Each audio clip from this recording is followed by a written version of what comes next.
2023 wasn't a good year for the Carolina Panthers, but I'm trying to make 2024 a better one for myself. Get started on your resolutions with Factor so you're ready for the new year.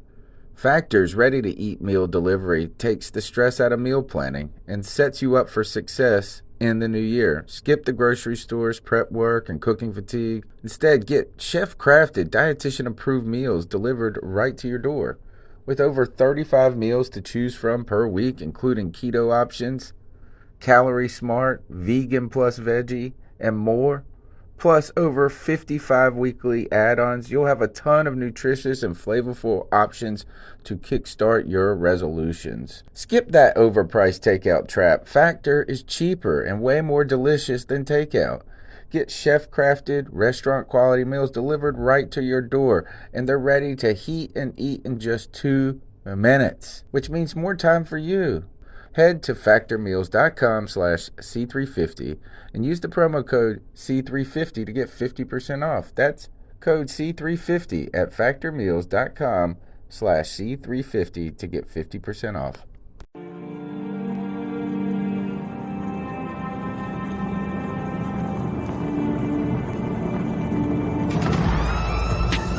In a world where Carolina Panthers fans have an insatiable thirst for Panthers news and opinions, only one podcast roars ferociously. It's the C3 Panthers Podcast. What is the deal, Panther fans? It's your boy, the Professor, a.k.a. Tony Dunn, and it is the C3 Panthers Podcast, brought to you by CarolinaCatChronicles.com, where every Tuesday night, we chop up the latest Panthers news and opinions from the fan perspective. I do it each and every week with my homeboys and the co-pilot of the show, the producer of the show, the man of, I would say, of much disdain by some and much praise by others. Cody Lashney, welcome back to the C3 Panthers Podcast. Tony Dunn, thank you for having me back. Yeah, I can't keep my mouth shut. I like to talk shit. It's been a problem since I was a little bitty child. Y'all pray for me. But more importantly, your boy, I was even thinking that I was going to have to go and try out to be the kicker of the Carolina Panthers. But turn out I don't have to do that anymore. The Panthers brought someone else in to do it. Robby Anderson got the bag, and we have a ton more to talk about tonight, Tony Dunn, but you already know that we're going to do it with the best Panther fans in all of YouTube. I'm talking about Sideshow Rob, the man that was here, Choppy71, my guy Nick Montiero, what's up, bro? Chad Morales, Tin Tizzy, Craig Cartner, Freddie Garcia, Tony Dunn. Ain't nothing to it but to do it, brother. Let's roll. G. Cavassier looks like he's in the house too. Is that Gerard Getty Green? I'm pretty sure that's G. Cavassier. Oh shit! What up, G? Maybe. I might be wrong on that. No, but, that is. You're right. Don't forget to smash the thumbs up button. Be a part of the podcast by calling in at 252-228-5098. We got a fun show for you tonight. We'll be talking about Robby Anderson's extension, the increased or the newly founded competition in the kicking room for the Carolina Panthers, and also the heating up backup quarterback competition at 9:30. Tim Jenkins, former NFL quarterback, founder of Jenkins Elite, and also the offseason quarterbacks coach to PJ Walker will join us. He's been a great guest in the past, and I'm sure we're going to have some tough questions actually to ask him about how this competition is going. And I'm also interested to get his take on how much the players that are really bound to start games, like the guys like a Christian McCaffrey or a Sam Darnold or a Robby Anderson, do they really need the preseason? Are these reps so important? So I'll be asking, we'll be asking Tim some important questions. He's been a great guest in the past, so make sure you support him by when he comes on, you follow him and hang out till 9:30. Again, 252-228-5098. CK in the house. How are you? Dude, I am doing well, man. Listen, I got a few days before we actually get a true look at these starters, so this is gonna be really fun to talk about what we're planning on seeing, and obviously some news that we have. I'm super excited about Tim being on. He's thoroughly impressive in his first time on the show, man. It was just incredible. So this will be a really insightful and informative conversation we're about to have. Shout out to my nephews, Archer and AJ, tuning in with my little sister. Also, good news. The world has not ended. Cephas is still in a terrible mood. That dude, that when he says something nice, man, I'm going to be like, uh-oh. It's over. And that's when he's talking about PJ Walker or Teddy Bridgewater. Then he's okay. Oh, gosh. Shout out to y'all. Don't forget the show's powered by Volta. If you're a homeowner in North or South Carolina, you can achieve energy independence and get a fixed rate on your energy bill for the rest of your life. That's right. You can contact Kevin Brown, Solar Consultant, and take advantage of some federal and state tax cuts. And again, fixed rate on your energy bill for your life. Add equity to your home. Give him a call at 704-215-3373. Tell him C3 sent you. All right, guys, the big news of the day. Robby Anderson inked a 2-year extension, meaning 2 more. He had this year on his contract. So 2 years, this will go through 2023. And some significant money. He's going to be pulling in $14-15 million a year over those 3 years. And I think I saw something like $20 million guaranteed. There were some signs that this was coming. Obviously, there were reports earlier in the week or over the weekend that Robby Anderson and the Panthers were deep in discussions about a contract extension. There were some signs that, hey, Robby Anderson, after putting up 1,000 yards last year and not even doing it with his kind of his moneymaker moves of the long deep ball, right? Turned into a possession receiver, and really was healthy, was effective pretty much for this season. The beginning of the season was a little bit more productive for him, and it seemed like the back end of the season was more productive for DJ Moore. But we knew Robby Anderson was interested in securing that bag because coming off 1,000-yard season, you don't know what could happen with injuries. And right now he comes out and he says this was a good fit. He likes the organization. He likes the fans. He likes Sam Darnold. And we know that connection between him and Matt Rule is important. And clearly it seems like Matt Rule was in his corner here. Yeah, I mean, listen, we knew that this was going to happen. It was inevitable. Matt Rule had been talking about a player that they had been working on an extension with, and then we kind of inevitably heard through the grapevine that it was going to be Robby Anderson. So really it was just a matter of seeing, well, okay, how much money and for how long? And honestly, I'm not going to lie. When I first saw the numbers, I wasn't as freaked out as I thought I would be, especially after listening to Scott Fitterer do an interview today. He still seems, pretty intent that this deal doesn't preclude us from signing other players down the road, like DJ Moore, who's been mentioned, like potentially maybe a Dante Jackson if he has a standout year this year. It's only 2 years. I think the Panthers and Matt Rule view Robby Anderson as an incredibly important part of their downfield passing attack. And having that kind of versatility on the football field, I mean, you essentially have a little bit of everything. You have a go-up-and-get-it receiver in Terrace Marshall. You have the yards after catch guy in DJ Moore, who also has that incredible long speed. But now you have for sure that you have Robby Anderson to help build this offense around. And he's always going to be able to take the top off of this defense. So I think it was important for this team going forward. And I don't feel too bad about the numbers that I've seen, man. For me, it's about the length of contracts that are scary rather than the number that they get paid at the time. So, yeah, I mean, actually, this is significant money for a wide receiver, right? I mean, it's not like you're not getting them on a bargain deal, but we didn't also sign him to a 4 or 5 year blockbuster type deal. Right. Is that it's like, hey, we value your contribution here. We want to keep you around. We also would like to take the angst off of your, the anxiety away about playing this season. And I'm kind of big on this too, because if you like a guy and if you feel like they're a good fit, I like signing them earlier than later, right? Because it just costs more money later, right? And if they let Robby Anderson play out this season, he had another 1,000-yard season. He's going to be demanding hey, you guys didn't sign me when you had the chance. Now I want the top dollar. CK, how does this do you see this fitting into the plan, though, when it comes to what the Carolina Panthers doing? We still holding the bag on the Shaq Thompson contract. That's actually one of the bigger contracts on the team that is we can't get out of for 2 more years, man. Shaq Thompson's going to be on this team for a hot minute, right? Christian McCaffrey's got some big money. And then I think now it would be Robby Anderson's next.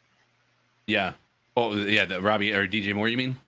Well, no, like as in like who we've allocated funds to. How does this what do you think that this says about the kind of how the Panthers are going to, I guess, build? Does this help us with DJ Moore? Did you watch Fitterer's press conference today? I did not. Okay.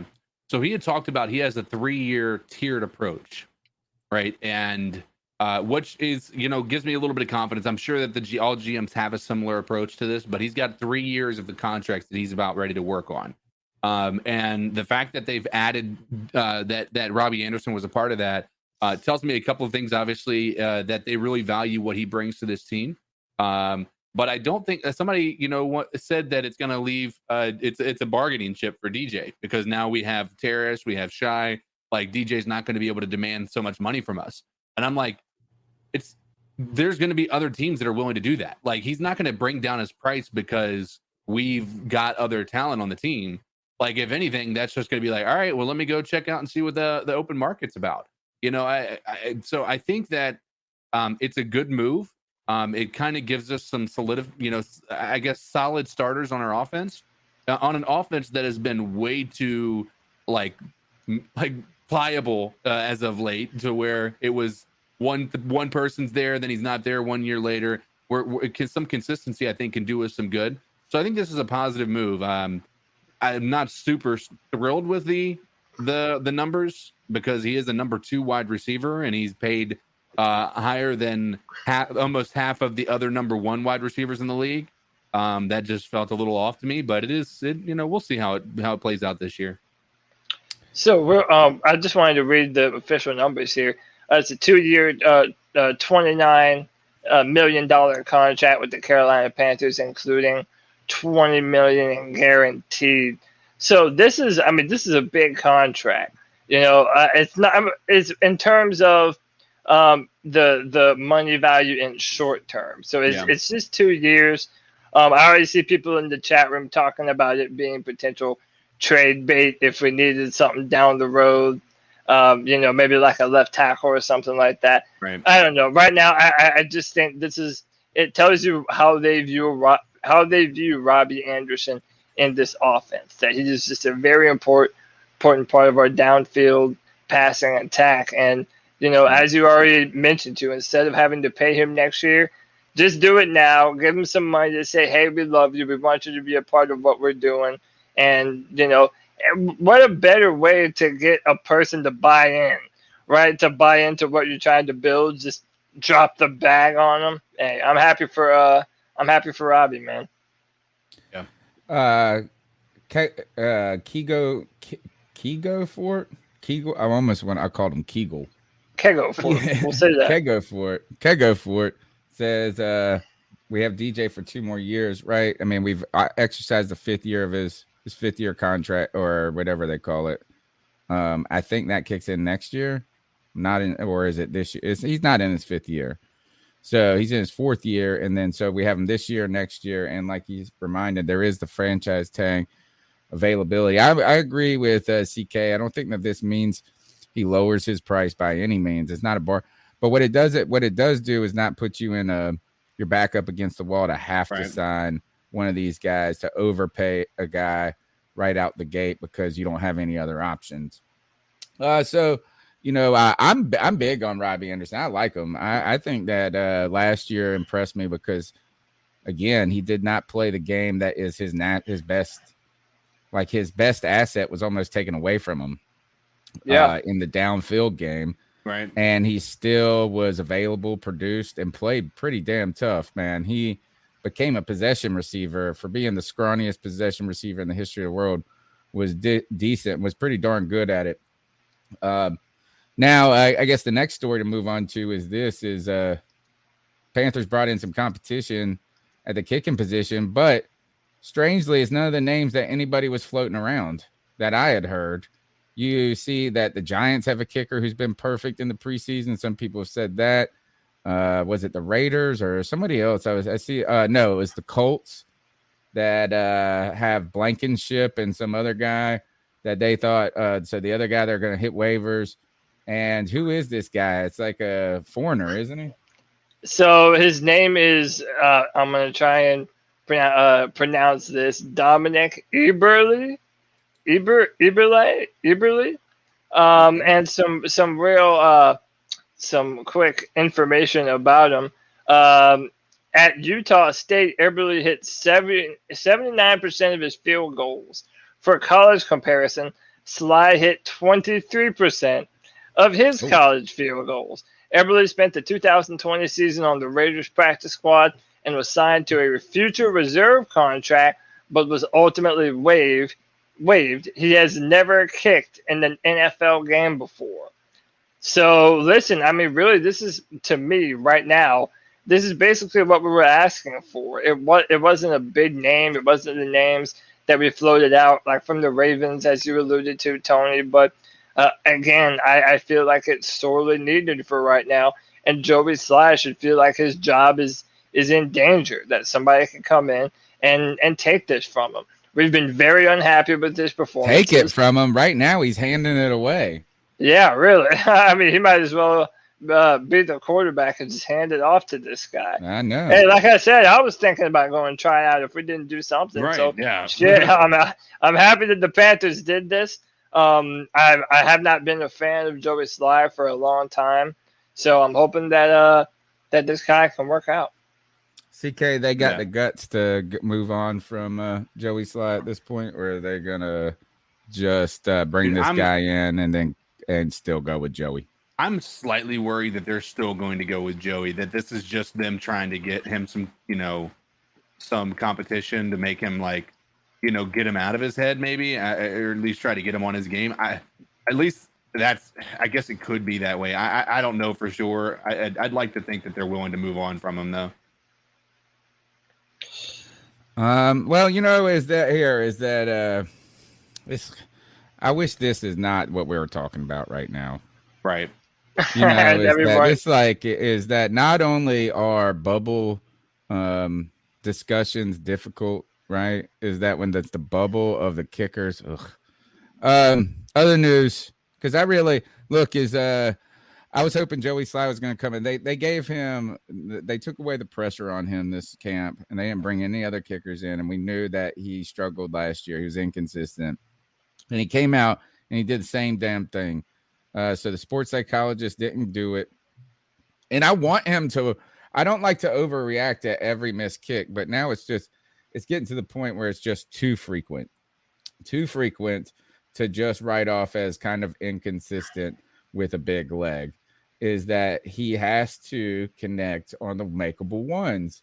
And if Joey Sly could just be consistent on those 30-yarders, the 40-yarders, do you know how much value he would have in having that giant leg? Because then you could say, you know what? We could give him a 60-yarder and him potentially make it. The sad thing is he's almost more accurate from outside 55 than he is from inside 55, which is the most bizarre thing I've ever heard. Right. Yeah, it's a problem when you have to worry about all your extra points. I mean, really, those should be the gimmies. I couldn't tell you the first thing about it. If you haven't been able to pick it up, kicking isn't necessarily my forte. So you don't have experience. Oh, you know what? I guess just like this is since you didn't play, since you haven't been a kicker, you can't talk about kickers, Cody. Yep. Hey, what can I say? Hey, Joey was going to go with me. He was going to try out for quarterback while I tried out for kicker. That's awesome. That's awesome. Dual tryouts. All right. But we'll have to see what he is. I hope that we get to see him a good bit this Friday in action against the Steelers. All right. Moving down the line, Denzel Perriman. Boy, they told us, we brought in the guys from Chargers Chat, and they said he never played a full season, and it looks like he never will. I don't know if he's played at all for the Carolina Panthers yet, even in practice. then No. to win at the linebacker position anyway. Then I hear some other things like that they're considering a rotation at middle linebacker and Jermaine Carter Jr. maybe even being in the lead for that. No, it's not what you it's not a rumor. Matt Rule said today their starter is Jermaine Carter Jr. Jermaine Carter Shaq is doing? their He's number just one. like no, Shaq isn't a Mike. Yeah, Okay. Shaq isn't the Mike. Our starting Mike linebacker is none other than Jermaine Carter Jr. Perriman had been dealing with a hip injury. I do believe he had been dealing with some stiffness. He had been working his way back from that injury just for him to get his foot stepped on again today and re-injure himself. And now he's working his way Who back stepped on from his that. foot? Derek Brown? I mean, like, geez. It was one of the big guys. He said. Oh, okay. Well, then I'll give him that. Man, it stinks. I mean, even still, this might be the one time I agree with Cephas, man. To me, right now, I mean, if we're looking at the two guys that continue to get hurt, guys like Denzel Perriman, guys like Cam Irving, knock on wood about Cam, maybe he can hold up on that left side. The Panthers sure want him to, but dude, Denzel Perriman does not have a good track record. He's already been hurt almost every year that he's played in the NFL. And now he's already hurt for us, man. Like, our linebacker depth is so thin right now. Like, you could have really used that Joe Sherbert for whatever his name is. Yeah, Sherbert, I don't know why we didn't jump on that, man. That was an opportunity for us to get better at a position of need. And I forget the guy's name, but we also had a linebacker at practice who went down today and was carted off the football field. So we were already low on linebacker depth. And now, that Perriman is essentially not, a part of our game plan going forward. Yeah, what does that say about that free agent signing? Not too much. Sad. It's sad that I'm still disappointed in Shaq Thompson. Like, is that he got the money, he got everything, and he ain't even been that good. Period. But the fact is we need his ass right now. Yeah, we certainly do. Hey, let me ask you this: how confident are we feeling about Jermaine Carter Jr. as starting inside linebacker? Keep in mind, I like it. He can play, man. So before you go, keep in mind in the 4-3 defense, this is normally the guy with the green sticker on his helmet, meaning they're the guys getting plays from the defensive coordinators. They're the guy going back and forth with the quarterback, making checks, calling audibles at the line, all that stuff that we used to take for granted when Luke Kuechly used to do it so immaculately. But, yeah, how are we feeling about Jermaine Carter being our starting inside linebacker? You know what? He played hard last year. We got better when he came in. Yeah. Right? We got better when we came in. You know what? This dude's hungry. You watch him on Twitter, like he wants to be people to believe in him. You know what I'm saying? Like he plays with a chip on his shoulder. And I mean, there was the interesting part about this is that him and Matt Rule didn't hit it off early. And Jermaine Carter Jr. said that he felt like Matt Rule was riding him for everything, like more so than other people. And then one of the other coaches stepped in and said it's because he believes in you or something to that effect. And now it seems like whether or not Matt Rule's position has changed or changed because he believes in him or changed by necessity at this point. I do think Jermaine Carter brings some youthful vigor to the team instead of just trotting out more kind of busted old, like horses that have run too many races. Is that a hungry dude that wants to get paid? Right. I mean, that's the thing is these guys he wants to get his check one day. So I don't think, he's not the worst option on our team. In fact, I don't really probably even think it's that much of or if any, maybe a lateral move from Denzel Perriman. Yeah, another guy that I think, you mentioned Matt Rule has been kind of leaning on them and just putting more and more workload on them.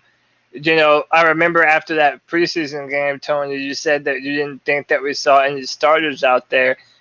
Again, I'm saying, looking at our linebacker depth, I'm thinking Frankie Louvu is going to play a bunch of meaningful snaps for us this year at the linebacker position. This guy flies around to the football. He's aggressive. He's in your face. I mean, he has by far been the training camp hero of the 2021 season. Like, this guy just continues to ball out and make plays. And looking at how shallow we are for linebacker depth, I see Frankie Louvu playing a very big part on this football team. And he might be a story to watch this entire year this year. Yeah, count him on. Just go ahead and put him on the roster. He ain't even on the bubble no more. No, he's a lock. I think he's going to play legitimate snaps for us this year. I think that's fair to say. All right. Why don't you guys want to squeeze in a cat call before Tim gets here? Yeah, let's do it. By the way, guys, 86 people. Y'all know what to do. Hit him, CK. Hit him. CK. Hit him with that special kind of shame. Subscriber shame. 84 people. 84 people. Man, we don't have nearly enough likes. We don't have nearly enough. There's only 31. If you support Panther content, hit the like button. Hit the subscribe button. Tony Dunn, let's hit a cat call, brother. It's free, man. Don't forget the cat call number is 252-228-5098. Let's see what we got here. Very uncomfortable. So how do you think catcalling makes the person feel? It feels good, like a 3 and a 4 and a who's that cat sitting in the back corner with his face buried in his nose? Who's that kid that can use one? Yo, guys, this is Christopher Kelton who's calling. Man, I don't know about you guys, but I just want to know, were you impressed with the play calling with Joe Brady, man? Gosh, what happened to this offensive juggernaut? What's going on, man? I mean, getting to the red zone and we're fizzling. And I don't care if it's the ones or twos. I want to see some kind of progression go through this thing, and nothing's happening. I want to just know how you guys feel about it. The defense also looked pretty good. I got to give them credit. They looked all right. That number 535, Julius, he was getting torched. I know he ain't going to make the team. That's the truth. All in all, the guys look good on the defense. But, I'm just not satisfied with some of the coaching. Some of the executions this has got to pick up. Matt Greer, he looked, Will Greer looked okay. I'm not impressed because he threw a few nice passes and stuff like that. In game time, I'm not so sure he's going to be there. I don't know what we're going to do next to put him on the practice squad. I don't know. P.J. Walker, I wasn't impressed with the threes and stuff. I think they were a little lost out there. Some of the guys, Frankie Louvu, he looked good. He's a beast. Stanley Thomas Oliver, cornerback, looked really good. Keith Taylor played okay. He looked good. We got some positives to stuff to talk about. We got to get something on that run defense, man. Not looking so hot for us. But I just want to hear what you guys think. So I'll talk to you guys later, man. Keep pounding. Keep pounding, man. Great call. So, listen, I've heard this said a lot. People are underwhelmed with Joe Brady and his his red zone play calling and potentially our lack thereof of red zone practicing, our play calling. And my thing is this, I'm sorry, you're just not going to get a strong opinion out of me on our offensive play calling after 2 preseason games. And I know that's not, everybody wants to have a real strong opinion about it and say that, we're not doing this enough, we're not doing that. We haven't seen shit yet. It's all just a bunch of vanilla offenses and vanilla defenses, and we're just trying to get these players, through some meaningful snaps, man. Getting these guys on the offensive line to gain a yard or two when you need it and you're trying to run the football. These are things that you're still building upon before you start the season. So, I would really just caution people to pump the brakes about people, calling Joe Brady's play calling into question. Like, give the man some time. Give Joe Brady and Phil Snow at least, one or two games before we start panicking about what kind of decisions they're making. Because right now, I haven't seen enough to, give me pause or even make me worry about what we're going to be doing. I think it's kind of overblown right now as far as that matter is concerned. But yeah, I'm not worried about it. Don't worry about the play calling at this point, folks. Is number one is as someone who was hesitant to crown Joe Brady as the guru, right? Last year, we did see his play calling evolve throughout the year, right? It's like even in the beginning of the season, like weeks 1, 2, and 3, they're gonna bring stuff out as you get on the road. I'm not worried about the game calling in preseason at all. It should be vanilla. It has to be vanilla. But I guess there are some semi concerns when it comes to like number one is that we heard they didn't have the silent count in the Colts game on the road. Seems like a good time to practice that. So questions about that. Maybe are those learning experience for Joe Brady in a way? Right, is like, oh man, I didn't even think that maybe this is such a good opportunity. So he's gonna, he's getting experience as well. And I think the real concern is not about the play call; it's just about the lack of effectiveness in the red zone. And there's a PTSD among Carolina Panther fans for like 3 years about the lack of effectiveness in the red zone. So when you get down there, and we get down there 3 or 4 times, Cody, and we didn't punch the ball in. They said they weren't running their goal line defense. There's some, all these different things.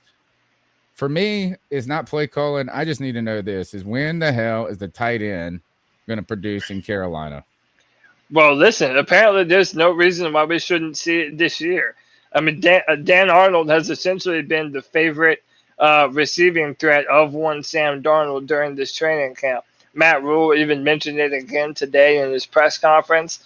Listen, I think that we have 2 huge weapons, no pun intended, on our offense that we didn't have at our disposal last year, and that's Dan Arnold and Terrace Marshall Jr. Right. And those guys are nightmare fuel in the red zone. So I think we're going to be able to take advantage of those matchups. Give Joe Brady some time. Give Phil Snow some time. Get Matt Rule some time. We can't be judging off of preseason football. Way too. Right, You're listening to the C3 Panthers podcast, the longest running Panthers podcast on the interwebs. That's including the team themselves. You can support the show it's free, smashing the thumbs up button, subscribing, and being part of the chat. You can call into the show at 252-228-5098. Cody, it's time to bring in our guest, Tim Jenkins. Yes, sir. Jenkins Elite. Tim, welcome back to the C3 Panthers podcast. I'm pumped up. Transparently, I wish it was last week, but we'll do the deal. I know. I am surprised you're excited. PJ Walker, and for people listening, Tim Jenkins, founder of Jenkins Elite. You can go. It's JenkinsElite.com, correct? Yep, JenkinsElite.com. I was real creative with the name. Where'd you get that? There's a beautiful picture of PJ up there right when you get on the website. Former NFL quarterback for the Rams, right? Yep. Excellent. All right. Thanks again, Tim. You've been very popular among our guests, and thanks for taking the time to look at PJ's tape after the first game. And I'm sure that you want to burn the tape after the second game.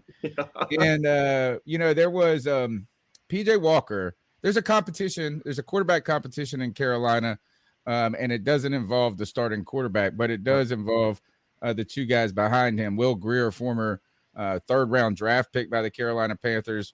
PJ Walker, a former Templar, and Matt Rule guy.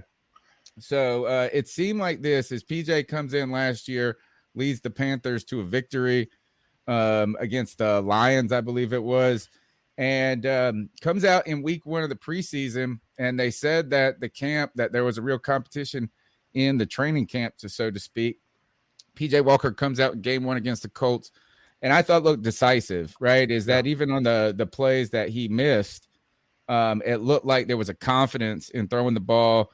It looked like he understood what was going on. And most impressively to me was kind of the ability to command the offense, right? And to get guys set up, get it on time, identify the mic, all these different things.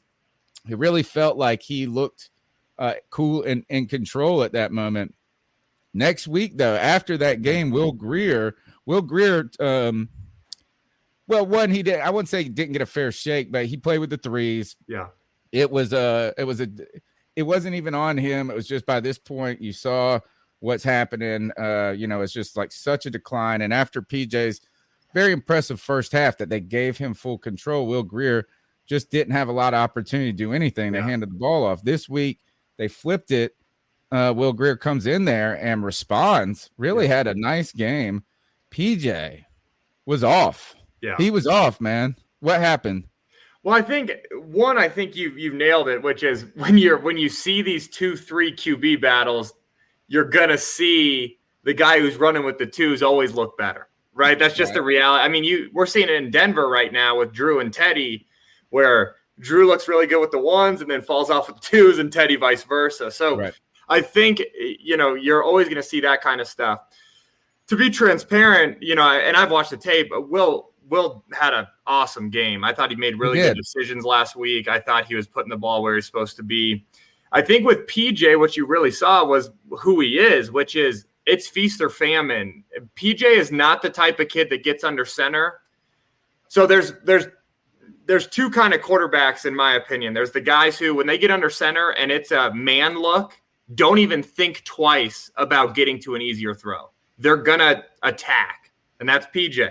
And that's also when you get 1 of 8 games, is because you're throwing 50-50 balls to guys who in reality it's a 20-80, right? Because they're not guys like Robby Anderson that'll go up and get it, or whoever you're used to throwing to. So I think that's kind of where PJ more or less struggled this week was, listen, if I'm being transparent, he made probably better decisions in the pass game from a structure standpoint.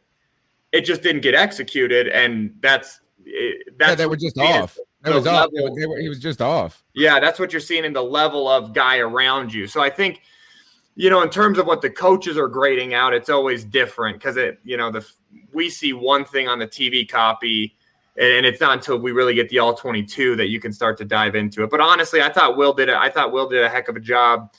I think really from the Panthers' perspective, the biggest thing when you're evaluating that battle, and here's the thing, I love PJ to death, but man, I love football, right? I'm like a huge football addict, so I'm always going to shoot it straight.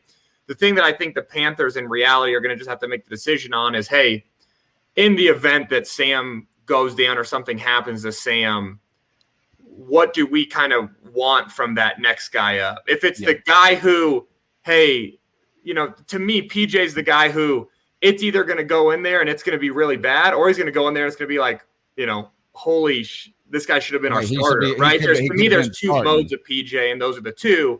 With Will, I think maybe you get a little steadier hand from just willingness to get to a check down or willingness to get to a certain route. I don't want to say that he's Teddy, because I know the fan base right now with what they just went through with Bridgewater, but it's more or less that same thought process.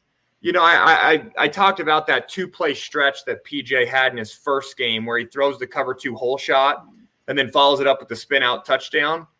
That's, in terms of NFL, you're not going to see another cover 2 hole shot this year, right? You'll see it from maybe there's 2 other guys in the league that would even try it, and they wear 12 and they're up in Green Bay with some long hair. And the other one is the guy who, Andy Reid pulls his hair out every once in a while because he does stuff that you're just not sure of. So you're not going to see that kind of stuff. So I think it's one of those things where it's just going to be an organizational decision on kind of how they see that backup role, in my opinion. But I think either way, as long as Sam plays well, it just doesn't matter. Tim, amongst Panther fans, there is a huge contingent of PJ Walker super fans, man. Like we had one in the chat room earlier, and it's easy to see why people love him. I mean, you mentioned it. Like he has this thing. Even last season when we put up 20-0 on the Detroit Lions when PJ Walker came in, and he made a play rolling to his right and just made this effortless throw downfield. Like the dude has an unreal cannon. He can shut the football downfield. Where do you think some of his inconsistencies come from? Because I feel you even alluded to it too. There's a lot to love, but then there's also a lot that makes you kind of scratch your head and go, where'd that come from? That seems like it should have been a layup for him. Definitely. I mean, when you see PJ run to the sideline and rip a 40-yard dart and then follows it up being a little behind on a slant, it makes you pull your hair out, right? So I think, you know, where I think the inconsistencies in terms of like the stat line honestly comes down to willingness to not take advantage of a look, right? I just think that's the bottom line. When you have a quarterback who, you know, I mean, I think about what he did this week, right? How many times did he check the slot fade and try to attack man coverage? And honestly, he throws a ball that the kid catches and he's one step out of bounds, right? And I think there's a lot of stuff that goes into a game of, okay, if that kid catches it, somehow drags his feet, is all of a sudden the momentum different, right? I think there's a lot of things. But I do think when you're looking at a stat line, PJ would have a really hard time being a 70% completion guy. It's just not kind of how he's built. And it's not because he's not accurate. I just think he's not willing to take the shallow if he feels like he can hit the deep over. And I do think the NFL, by and large, the guys that we're used to seeing are used to just taking the shallow and then moving on. You know, I always like, obviously I'm biased. I love PJ just as a kid and a human. I'm always a fan of the guys hunting. It's a little bit more fun for me to watch. And I think, you know, as a fan, there's the plays that he ends up throwing across his body or trying to fit the corner route in the red zone in the regular season last year. That's a pick. Those are so frustrating. But nothing compared to the 3rd and 13s where the corner's open, but they throw the shallow and it's a punt. So to me, it's like, okay, it's all about give and take. And honestly, we've already seen it from Teddy this year in Denver where it's like, hey, man, it's 3rd and 17. We've got a deep Hank that's sitting at 14 yards. And listen, on the all-22, there's clearly a window, but you took the back. Like that. He never throws it, dude. He's a bum. Yeah. He's a bum.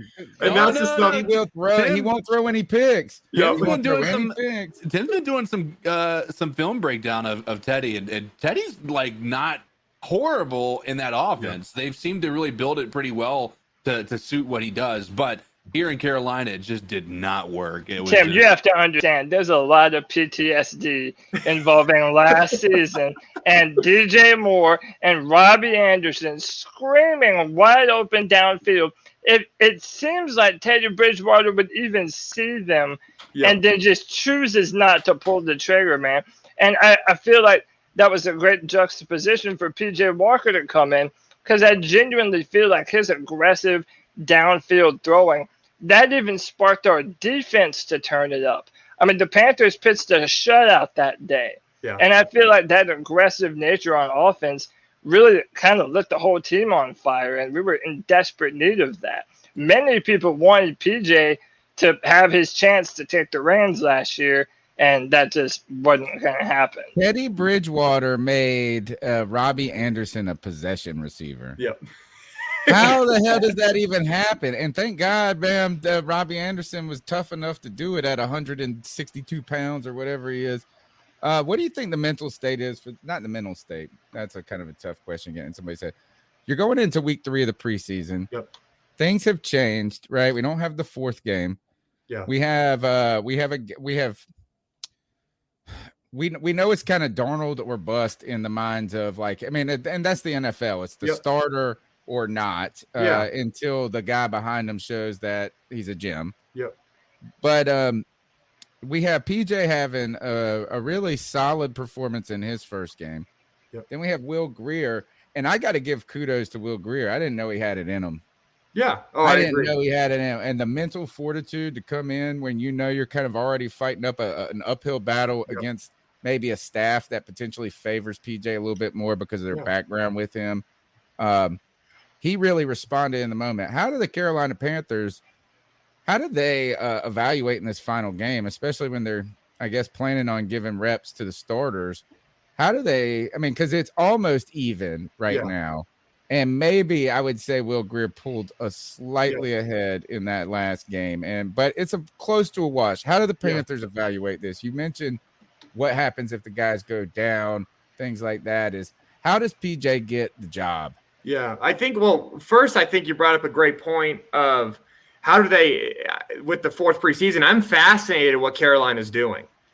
Full transparency, I'm flying out to Charlotte to watch the game because I did not think for a second that they were going to play any starters. I'm like, there's no shot anybody plays in week 3. And rules almost flipped it compared to what the rest of the NFL is doing, which is give some guys some series last week and then nobody's playing this week. I also think that's probably a little bit of that college background, which is like, we'll just do it however we feel like doing it. And this is what they've decided is best, and he could care less what the rest of the league does. So you kind of got to respect it. In terms of evaluating that competition, I mean, the thing that you're going to see is this is just my personal take. Whoever goes with the 2s, of course, is going to look better, right? I think in terms of going with the 3s, PJ has the most potential to look better because of his escapability, right? If you get out of the pocket and get in a scramble drill, it doesn't matter who your receiver is if a DB has to cover him for 7 seconds, right? Like, I could probably still get open, if I got 7 seconds to work somebody. So I think that's where potentially you could see it. I think the Carolina the roster makeup is going to be interesting in terms of, listen, I don't think I hate saying this because it's not like I'm not trying to speculate or make anyone feel one way. I just don't see a world in which you could re-sign PJ to the practice squad. I just think there's too many people that saw him in the first preseason game and then win a game and are thinking, there's so many backups in this league right now that I would drop for, quite frankly, either of those guys. So I think, for a guy with mobility and a bazooka, as Cody Lashney says, if he says he got a bazooka, right? And I think there's certain places too where he makes a lot of sense, right? Seattle is a team that I think would target him because you always want those guys to mirror what the starter is. So I think there's different situations. So in terms of who they end up keeping, I almost think there's an argument if they're going into it and they're like, okay, listen, we've got Will Grier graded slightly higher. There's almost the argument to be made to carry 3. I know people hate doing that in the modern NFL, but it's we did it last year though. We did. I don't think this team wants to do it. I thought their initial feeling was PJ was the guy. Yeah. And then Will Grier kind of probably made us scratch our heads last week a little bit more. He had a great outing. I thought he was smart with the football. I thought when he needed to, he was aggressive with it. I thought he did a really, really darn good job. And I think it's one of those things that I wouldn't be surprised if I was a coach, I would almost give Will the 2 reps this week as a do it again situation. Because I know what, I potentially, or I should feel like I kind of know what PJ can do. Right, I saw him in a regular season game, multiple, and then I saw him in week 1 with the 2. So I almost feel like I'd be more interested if Will Grier does it again. Because I think if Will Grier does it again, there's an argument to be made that he's the backup. I also think there's a chance that Will Grier goes in and kind of does what he's done in the past. And then it's almost like, okay, now we can evaluate it from there on what we want to do. So I almost think there's an argument to be made if I was on that staff of saying, hey, let's get Will in there first. But in reality, you could let them both run with the 2, right? It depends on who else you need to sub in there from who's actually on the roster bubble and who you're going to cut. But there's a lot of opportunities to where you could say, listen, hey, these are the guys that we actually just want to go out there. I think they got to give them both a fair shot of, with a quarter with the 2s each. I don't know how you do that, though, if you're going to be playing your starters so much. Do you think PJ got so one of the things I was impressed about PJ in the first game was we know his legs are such a threat. Yeah. But he chose, and even the coach said, I wish he would have gone, and you said it in your video is, go for the first down, potentially score. But that's to me, that's what you do in a game. Yeah. PJ's trying to showcase that he's more than a runner, I thought. And I thought he was, trying to demonstrate that I have mobility and can deliver. You felt like he got a little nervous in the second game? Not nervous, but like I felt like there was a couple of times where he just ducked his head a little bit and started kind of running around a little bit, and then was trying to look up the throw. How do is that something that some people, I think Scott Fitterer said it's because he has kind of trouble seeing over the middle. Yeah, I think it's always hard. As someone who's been under center, nobody can see. I don't care if you're 6'6" or if you're 5'10", right. You can't see because these guys are 6'6", and then helmet adds 4 more inches, right? These guys are humongous. So in reality, no one can see. I think what you saw, and I don't want to throw anybody under the bus, more or less I think what you saw when I looked at the All-22 this week was just you saw some routes that had to have been busts, right? There's just no way that Joe Brady would have schemed it up the way. And then I think when you see that as a quarterback, you tend to get the heck out of there. Greer, the first week, had that, where there were some receivers busting routes, and Will Greer's get out of there is, hey, he would try to get to the check down, or, he'd hang on something and take a sack. That's just those twos. Every quarterback has a default of, okay, this route's wrong. What do I do? I think PJ's is, I'm going to go ahead and get the heck out of this pocket and see if I can make something happen. And Will's is, let me go ahead and try to get to my check down.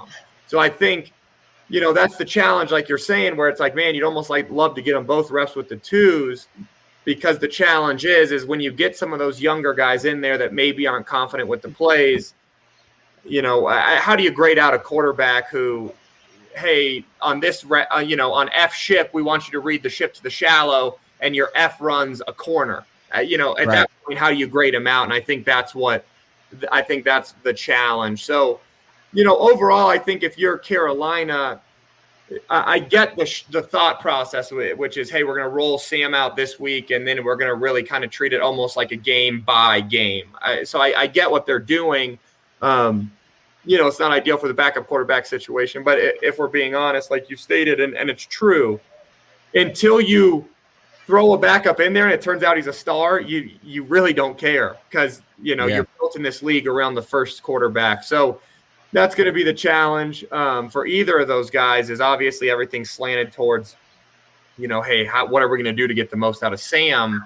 And I think everyone, I'm excited to see what he actually does, right? It was almost like last week, it sucked just seeing him for a drive. It was a cock tease. Yeah, right? It's like, you throw a curl, and it's like, it just wasn't what you wanted. You want to see him go out there and try to execute the offense. So I am excited to see that. And I do obviously think that Sam is a pretty darn good quarterback who's going to a system that I think fits him a heck of a lot better than the Jets did. Yeah, so I two things. I wanted to get to Sam Darnold and pick your brain for a moment on him before we leave here tonight. But with PJ, so many people are pulling for him, partly because Will Greer still hasn't done anything to really ingratiate himself to his fan base. I mean, he hasn't won out the backup job any time here. He was drafted in 2019, and we've still wanted to see some progress from him that we feel like we haven't seen. He couldn't beat out Taylor Heineke, Kyle Allen, Teddy Bridgewater, and, P.J. Walker. So if P.J. Walker's coming in and looking good, showing the ability to move the ball downfield, I've been 100% on Team P.J. I would be happy if P.J. won out and did end up becoming the backup quarterback for the Panthers. I think a lot of fans are pulling for that, quite frankly. But you brought up Sam Darnold, and we'd be remiss if we didn't at least bring this up and pick your brain on this. Yeah. We're all, Panther fans are kind of split on this because they see all the terrible film that he produced with the Jets, and they think, well, that's going to be the guy that we're going to get here. Are you one of the people that buys into the idea that, the Panthers have the weapons, the offensive coordinator, and just the overall coaching staff that Sam Darnold needed his entire time in the NFL? Do you think this is the place that might be able to help reinvent his career? Yeah, I think Cody, I think that's a great question. I really believe, and I don't want this to worry Panther fans. I really think this is feast or famine. I think it's either going to be such a knockout home run to where you're going to be sitting there and Sam's going to be a 35 TD and 10 interception guy, or it's going to be, he's going to be the aggressive guy that he's been in the past and careless at times, and it's not going to be pretty. The thing that I would tell you too, and this is just based on witnessing what Carolina ran last year, Joe Brady doesn't necessarily ease quarterbacks into games with his calling, right? Joe Brady tends to be very aggressive like he was with Joe Burrow in college, which, again, right, we all know the college game and pro game is a heck of a lot different. So as a play caller, he's been around the NFL a majority of his career, but as a play caller, he tends to be very, very aggressive. And a guy like Darnold, you almost want to ease him into ball games because it's like he's naturally going to be aggressive. So I think it's going to be an interesting dynamic. But I do think I see a world in which Sam goes off, because let's not forget what everyone was talking about when he was coming out of USC. And the kid's not that different. He just went and played for Adam Gase, who, I got to be honest, from a play calling perspective, Adam Gase has gotten a lot of jobs because he coached Peyton Manning, right? You go ahead and that's the only reason he has a job. Yeah, bring me, take me and I'll drop me into an NFL team, but give me Peyton in his prime, or at the end of the way, I think we'll be okay. French fries. I'd show up French fries. I'd be like, go do what that guy says. So I do think it's going to be an interesting situation with Sam. I do see a world in which he's very successful. I think what Teddy said about Carolina is somewhat concerning in terms of the structure of the week and things like that. But you also don't know if that's a new staff adjusting to COVID, if it's just a new staff's philosophy together, or if it's a guy who's a little bit bitter on his way out. So I think there's different ways to look at it, but that would be the only thing that I'd tell you that I think would be concerning at all when you look at it. Is I do think Sam's a guy who you need to situationally work hard at practice with, because I think that he struggled at times with coverage recognition that should have been kind of base. But I think if he gets that drilled into him, or he feels like he's playing with confidence, I think obviously the sky's the limit for that kid. I have a question, but here, I got to do this first. We do not listen to this person. Oh, God. We do not listen to Tadisha. I am sorry. That Tadisha has no credence on this podcast. If you dress up like that and you're an NFL quarterback, God. See, Tim, we don't even know if we want to believe him, because part of it is like, okay, are NFL coaches really just choosing to neglect red zone offense? Like, is that really what we're doing? Or, I don't know how much you followed it last year, but Panther fans felt like there were many times when Teddy Bridgewater would throw other players and coaches under the bus for his own poor performance. So we're at Panther fans, like, we're kind of scratching our heads here. Is like, is he giving a legitimate criticism of something that we genuinely don't do enough? Or is he trying to put flower petals over a pile of doo-doo? It's like we really don't know which one to put. Somewhere in the middle. The truth lies somewhere in the middle, probably, and that is it's a COVID season, right? You have more limitations on practice than you have at any point, right? You're trying to protect your players from being sitting out and different things. But I've been saying this forever. I've been to only as a witness from the outside looking in at training camps. When they say they go practice for 2 hours, and they run the route like one time. It's like, got it, moving on. That's not practice. They're not doing it over and over and over again. Like it is. And that's where it's kind of the toughest game is for the bubble guy. Yeah. Right. Because they only get one chance to run the route. They get one chance to make the play. Like, so PJ stock was soaring after week 1, and he comes out there playing from behind, right? Having to try to be aggressive, probably on his mind that Will Grier had a good game too. right? And he had a limited opportunity. So you know what? Is Teddy Bridgewater gets plenty of opportunity. I don't listen to D show. I don't listen to I also think. Go ahead. No, I also think that you're right in terms of, it is probably somewhere in the middle. And you never know. When he was in Minnesota, they might have worked situational football at an exponentially high rate, or New Orleans did that. So then when he got here and it was just simply at a lower rate, it felt like we don't work it at all. So I think, I think there's a lot of factors when you're listening to those guys. But I do think just specifically to Sam Darnold, I think the coaches need to skew heavier situationally than maybe just the 20-20 plays.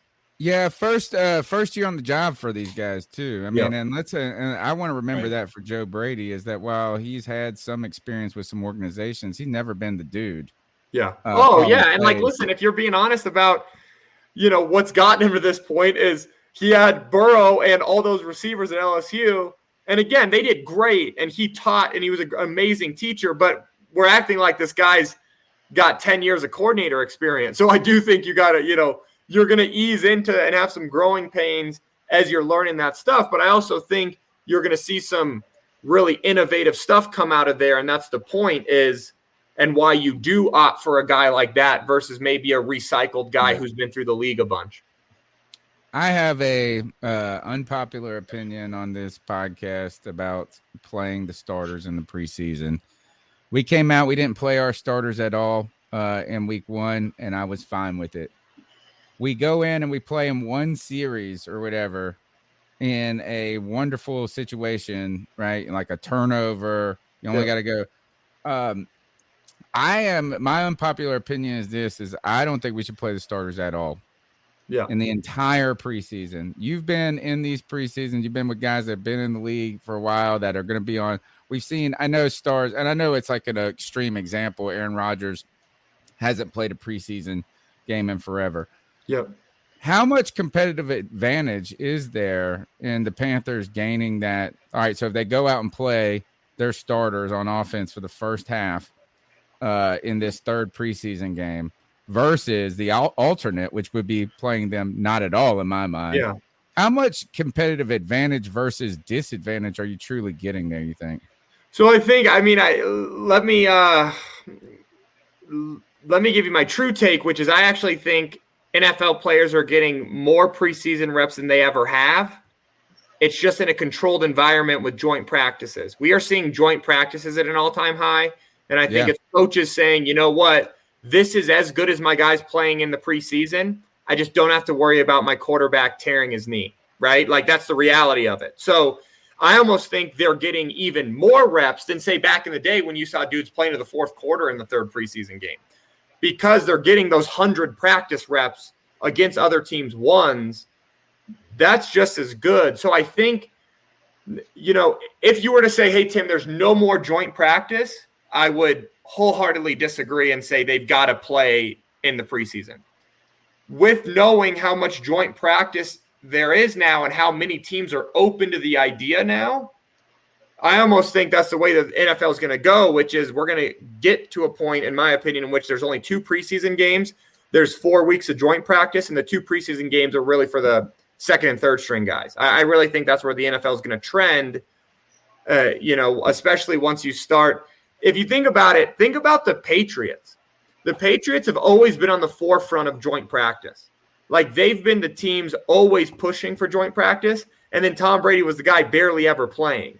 So I think they were onto something a while ago, and I do think, it's tough for me to justify and say, hey, let's sit Sam Darnold when you still see Patrick Mahomes take the field, right? It's like one of those things like, okay, if he's still going out there, maybe you should suit up. But I just think it's one of those things that if they're getting enough reps in joint practice, you don't need to play them. Right. How much rust does it truly knock off? How much rust? I saw somebody, and this was strange to me, is I saw somebody in one of these, the Twitter, we have these group chats of all these people that create content. And he was like, because we're not playing Christian McCaffrey in the third game. And he's like, man, I really want him to hit the pads a couple of times just to feel the contact and to give him some confidence about not getting hurt or something like that. for me is that like these guys have been playing this game their whole entire lives. Yep. Right? Is it truly how? All I would say is this: what did that one series for Sam Darnold and them really do? Yeah, like I have an issue. I would tell you, I don't agree with.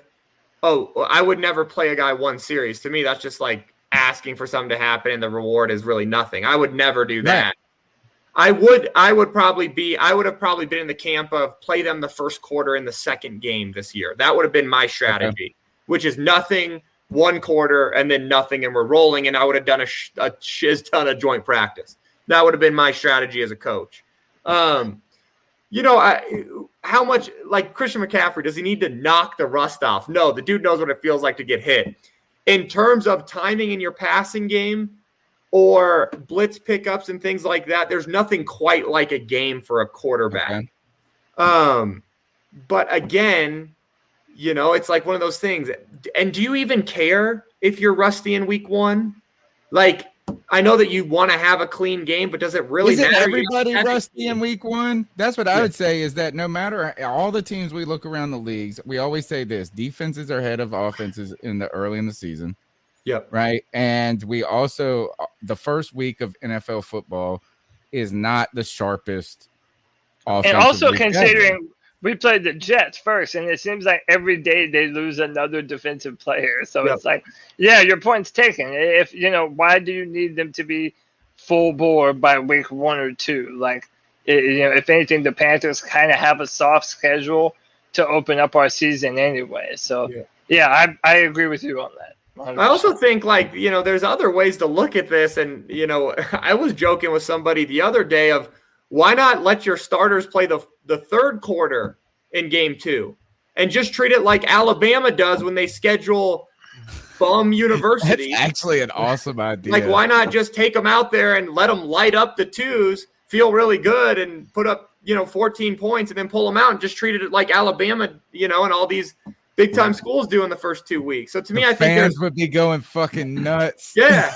You just sit there and Sam don't Darnold's tell gonna win anybody, us a Super Bowl. After halftime, Sam Darnold comes in. Like, I think there's other ways that you could look at it and work through preseason to try to limit and try to make your guys as safe as possible while still giving them, there's something different about being at Bank of America Stadium with another jersey, right? There's something different about that, and you want them to get that visual. But again, we're talking about guys that get paid millions of dollars to do their job. And they're not rookies, most of them. They're not rookies. They've been in that environment.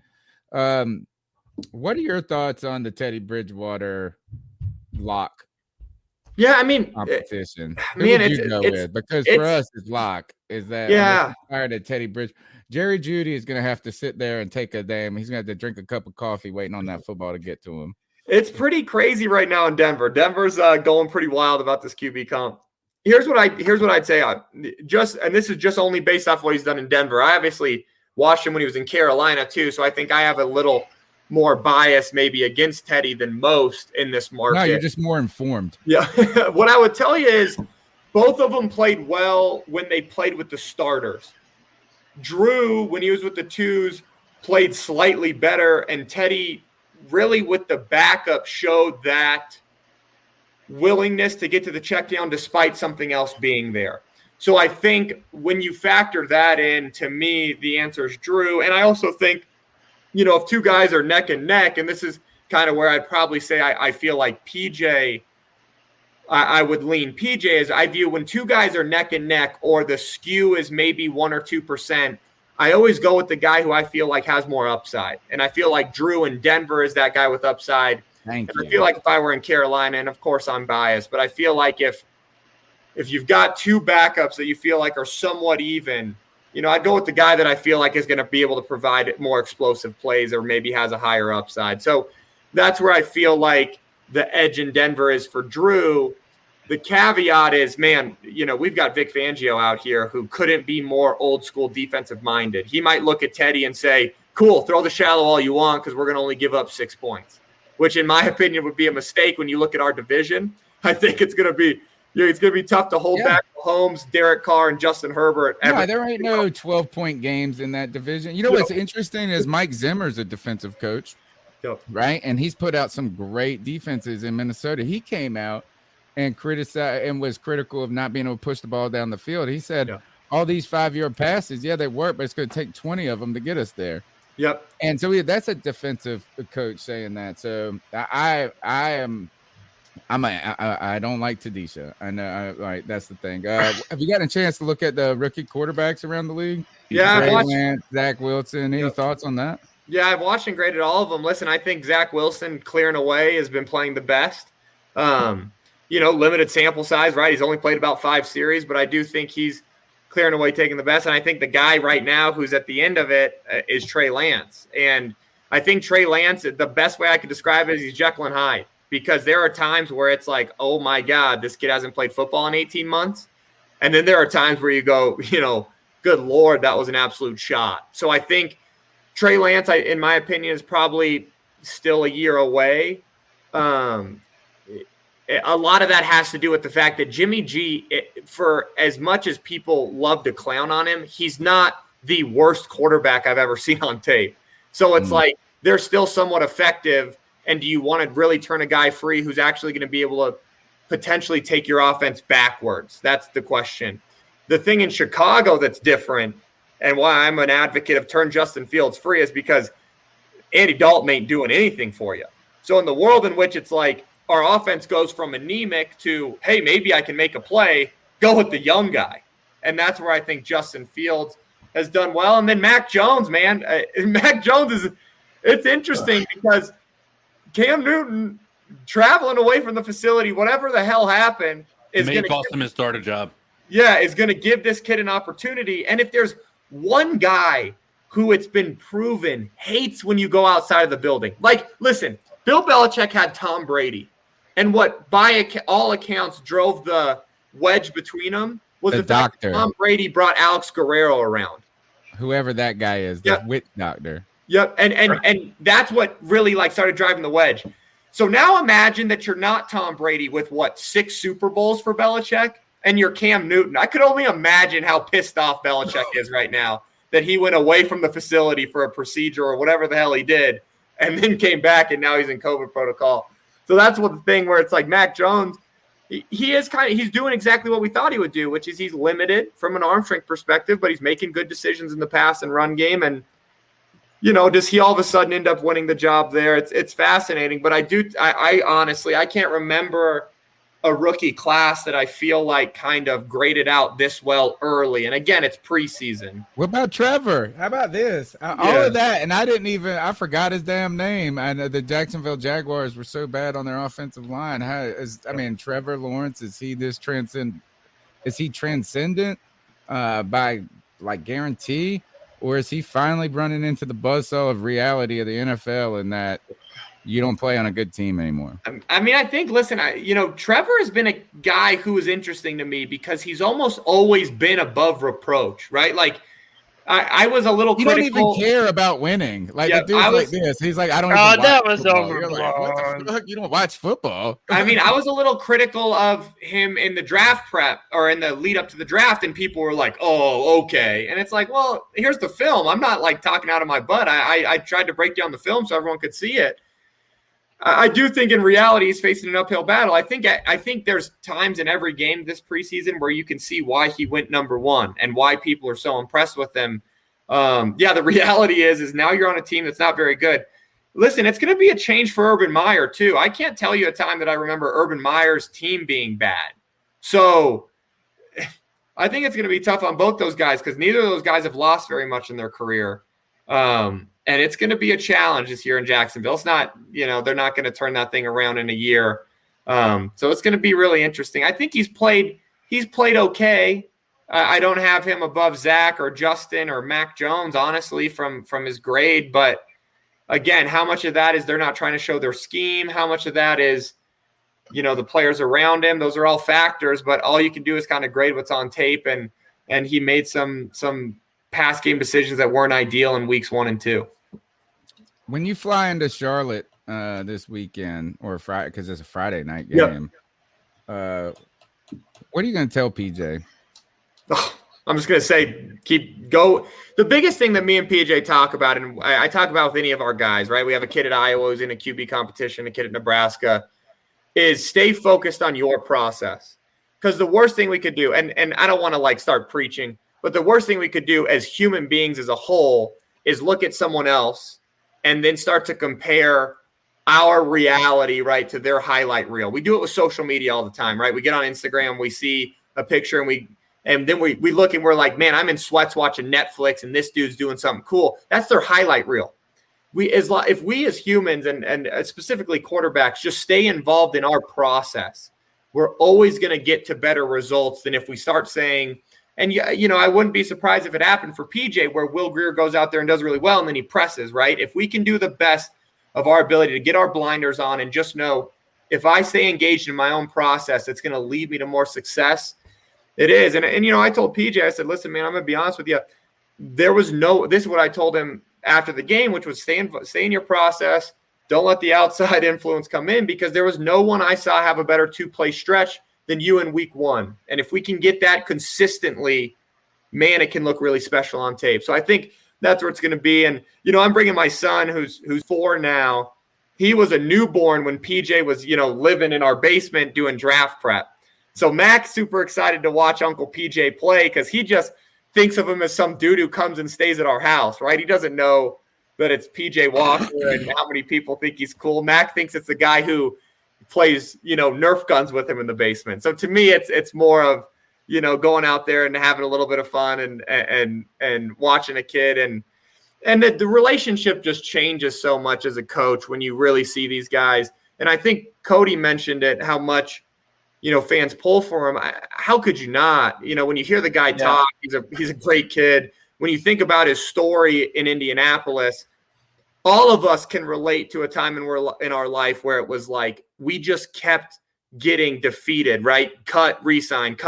We've all been through those kind of seasons.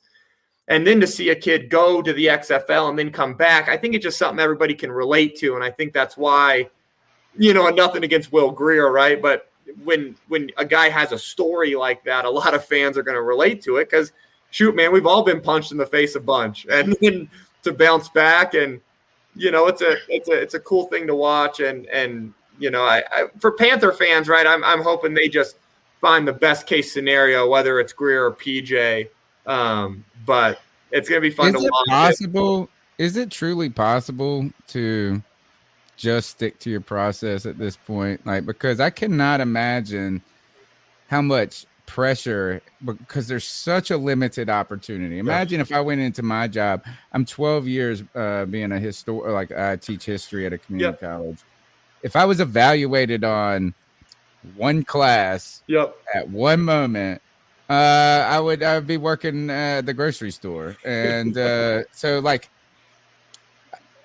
fortunately, I think PJ's background and his experience with the XFL with other teams probably have conditioned him to be better suited for this moment. But the pressure's got to be there. Oh, yeah. Right? I mean, he wants this. I mean, he's out there fighting so hard. That you want, like when you go up for a job interview, you want it. Yeah. And you're disappointed when you don't get it. How is it possible when the lights come, when you hit, say, hike or whatever the hell you say, is it possible to mentally block that pressure out a little? Yeah, I think to be honest, I think no, it's not possible to block it all out. I think you can train yourself to be as neutral as possible in the moment, meaning, hey, I cannot change anything that's happened, and I have no idea what the heck's going to happen next, but I'm going to run the shit out of Twins Right Gun Scat Right F shit, right? And I think that's what you want to train these guys to do is be as neutral as possible. Listen, and it's not just a quarterback lesson. It's something that, our company has, 25 people that work in it now. It's something we all try to do. I try to stay neutral in the moment all the time, because if I'm worried about, what people are saying on Twitter or, what the heck's happening at home with our 3 kiddos, right? We do a disservice to everyone. And same thing when you get home, right? If you're on your phone and not engaged with the kids, you're doing a disservice. So we try to train these guys to be as neutral as possible. Of course, when a guy goes out before you, you're going to see him do well. But I do think I would almost sit in a locker room, man. I don't even want to see this. I gotta go meditate or something. And that's that's also the challenge of not only being in the quarterback competition, but just the backup role in general, right? As you start to see the flow of the game, and then all of a sudden the starter gets knocked out of the game. It's usually not under ideal circumstances. So then you're going in there and it's like, you better be neutral. Good luck. What do you think about Matt Rule in his transition to the NFL? Here's the thing that I'll tell you about Coach Rule. Every time that I've seen something put out on him, whether it's a Twitter little hype video or whatever, I can't help but like the guy. I feel like I'd really love to play for him. What I think the question always becomes with the college guys is how much do they struggle with the less time with the players? Because when you're in college, you get these kids all the time. You deck out. Listen, so Clemson, right? They have the barber shop. They have the video game. Why do they do that? It's not just for recruits. It's because then you incentivize the kids to be there. You know where they're at. It's like me. When my kids get older, I want our house to be the cool house. Because that way, if they're drinking beer, put in a pool at least for that I know. very reason. You know what I mean? At least, hey, they're at my place and I know what they're doing versus somewhere that I don't know. So I think that's an adjustment for the college coaches who's used to knowing at Temple, I knew exactly where these guys were. At Baylor, I knew where these guys were. And now it's like I get them for work and then they head home. So I think that's going to be the challenge for him is can he continue to adapt his program and the way he builds his culture to the pro game versus the college game where he was at. Cody, you got anything else? Yeah, well, I mean, I was wanting to say, I think the fact that PJ Walker went to Temple bodes well in his favor. It's like a well-known thing here. If you went to Baylor or if you went to Temple, Matt Rule really likes you. So if you were drafted by Marty Herney, he doesn't like you. Yeah, true. So hey, all the cards are really on PJ's table right now. Well, it's not even just that. It's even like number one, Will Grier has a loss in the regular season for the Panthers, and PJ Walker has a win for the Panthers. Yep. And on top of that, I think most people prefer, in the fandom of the Carolina Panthers, prefer PJ over Will. So even if there is a slight edge from the skill set or whatever they're looking for, I think they also have to look at the marketability of the guy as well. And if you pick Will Grier, you're going to have a lot of people very unhappy. But the other thing too is that the Panthers, the big question mark is not whether or not who's winning these jobs. It's how the hell is our offensive line going to be this year? And at the very best, we're thinking we want if our offensive line is average or above average, we're in good damn shape. But there's a good chance it's not that. Yeah. And all of a sudden, PJ gives you some opportunity. Yep. And like you said, when the backup comes in, it's not usually in good circumstances. Yeah, and that's kind of where I would come at it from, which is listen, if the backup's coming in, he probably hasn't gotten that many reps. So are we going to really feel like he's going to run the timing of this offense well, or are we just hoping, hey, he can get in there and make some, for lack of a better movie reference, some Willie Beeman-like plays, right? To go out there like any given Sunday and see if we can figure out a way to make this thing happen. So, but I do think I think Carolina.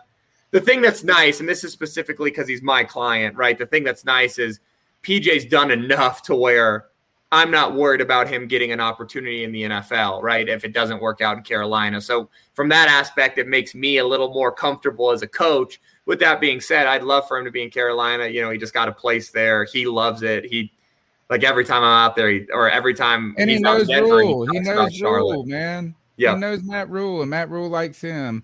Yeah. All right, Cody, we've held Tim. Tim has been so gracious with his time.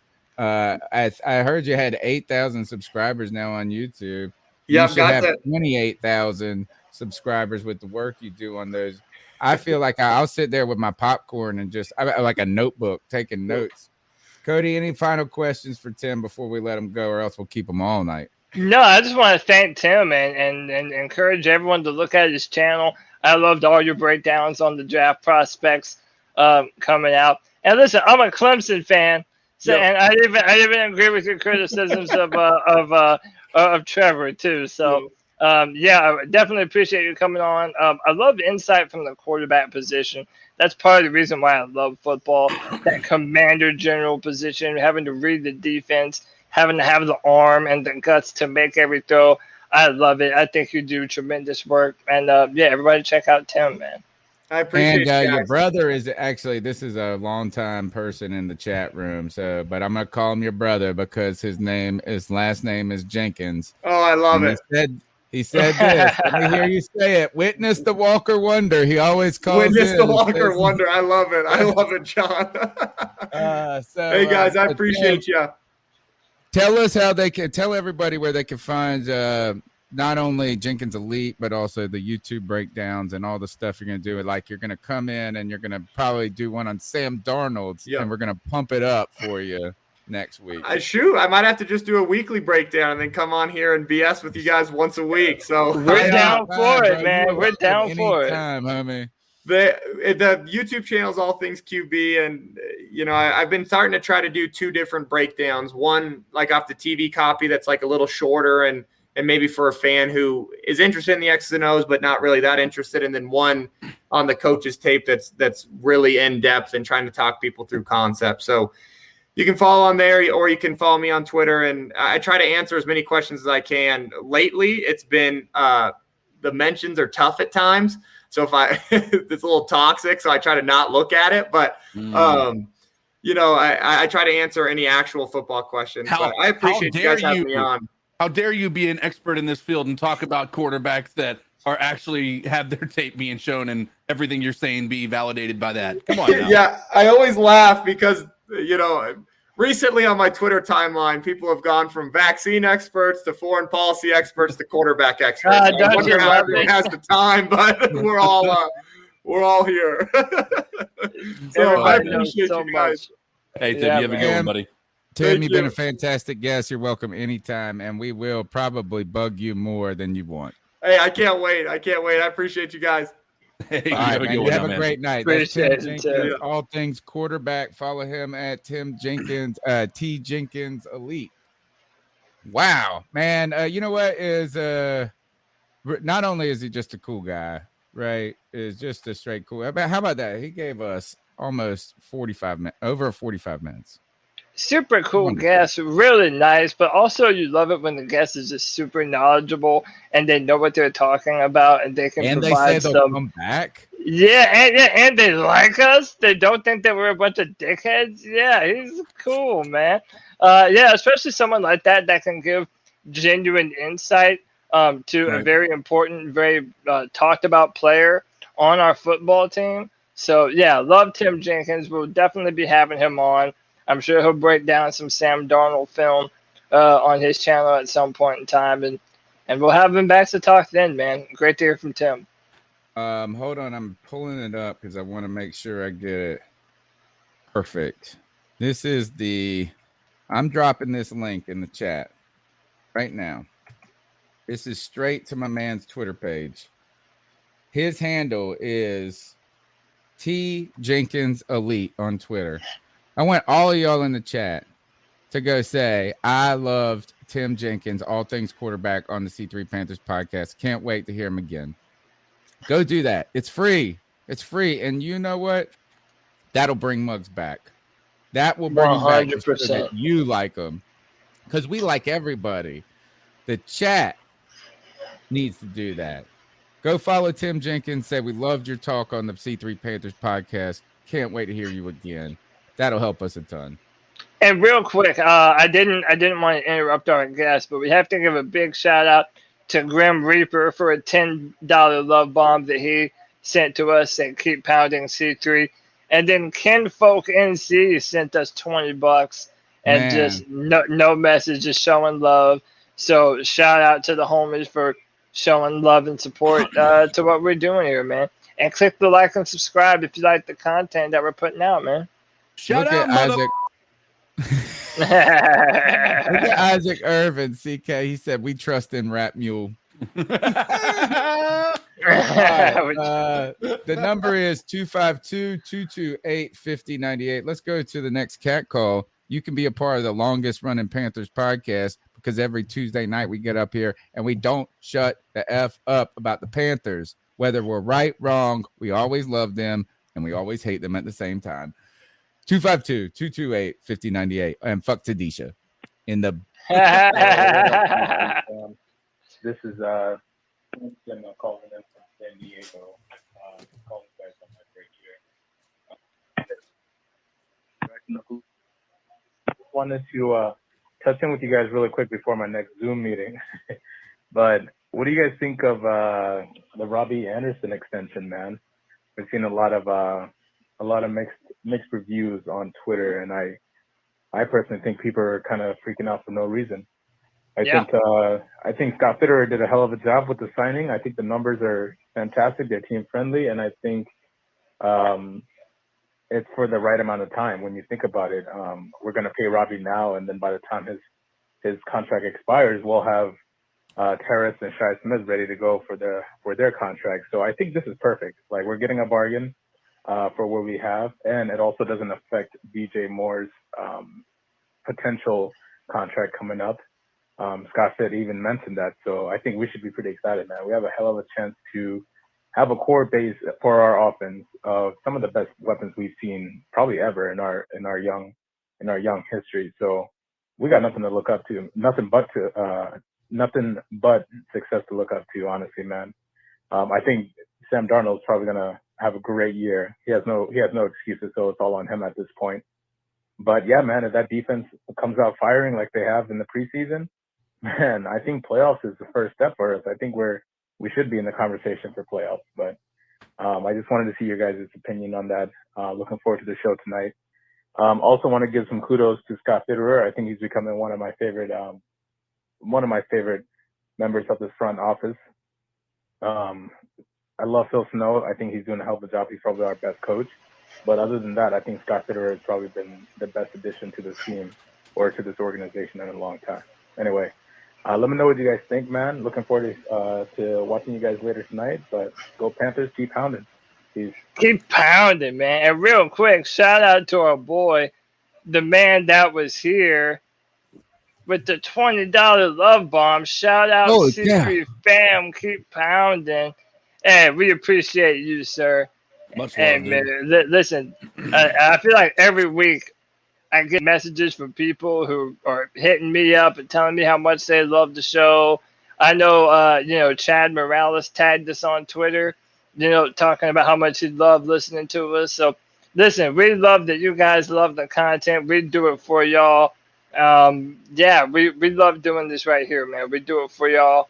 And we do it for these Carolina Panthers, man. We all come together and support our team. And you gotta love it, man. Do that, folks. Do that. If you listening to the show on a podcast later on, if you check it out on YouTube, that shout out on Twitter makes our day. I'll be retweeting that, you know what I mean? Like, and that's another way to turn people onto the show. 100%, man. 100%. To answer the caller's question, we talked a little bit about Robby earlier. Overall, I'm happy with the deal. I'm happy with it because I really think that if we're going to pay a receiver, that receiver needs to be DJ Moore. But I'm not happy with a 2-year deal that's basically $14 million and some change.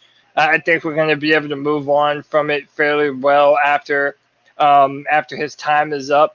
But again, I think he's an important part of the Panthers' offensive identity and what they want to be this year on offense, and just having that aggressive downfield vertical attack. I think Robby Anderson is pivotal to that. So, also knowing that he was going to be a free agent after this year, if you sign him now, you show him some love and say, hey, look, we're building something, and we think that you're a very important part of it, and we want you to be a leader in this locker room. He also mentioned in his interview today that Sam Darnold being the quarterback was a big reason of him staying here. It's a quarterback that he's comfortable with, that he believes in, and he really does think that Sam Darnold is going to have a big year this year. So that guy plays on the same team as Sam. He catches footballs from Sam. I'm entitled to believe him. And as I mentioned earlier, it doesn't stop us from signing DJ Moore later on down the road. Exactly. I didn't think I would be in favor of re-signing Robby Anderson, but yeah, I think this is a really good deal. How By about Scott this? Is that Fitterer. it might not be the great, like, I mean, we could go back in the future and look at this and say we sank a little bit too much into a number 2 receiver. We could have maybe found a Marvin Jones or something on free agency that could do it for 7, but it's also not the worst, right? And what I mean by that is, DJ actually produced, man. Like, give Robby Anderson some fucking credit Oh for yeah, producing last season. over And 1,000 again, I know yards. I've said it 10 times on this show already. He produced in an offense that was not suited for him. Right.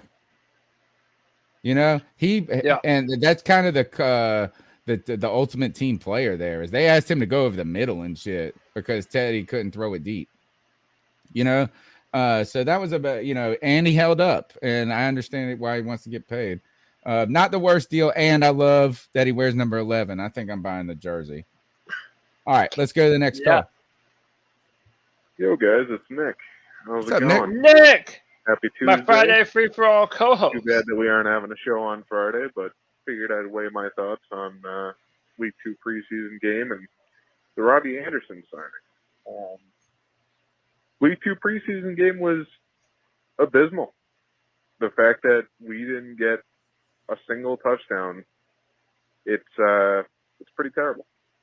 Now, I didn't watch the second half, and after seeing the score, I'm happy that I didn't. But PJ being 1 for 8 or 1 for 10, however many snaps he played, like that's ridiculous. He was off. He was off. I need to go back and watch the tape, but I mean, we've always said that PJ hasn't necessarily been the most accurate. It's almost like we have 2 Joey Slies on the team. We have a Joey Sly as a kicker, and then a Joey Sly as a backup quarterback.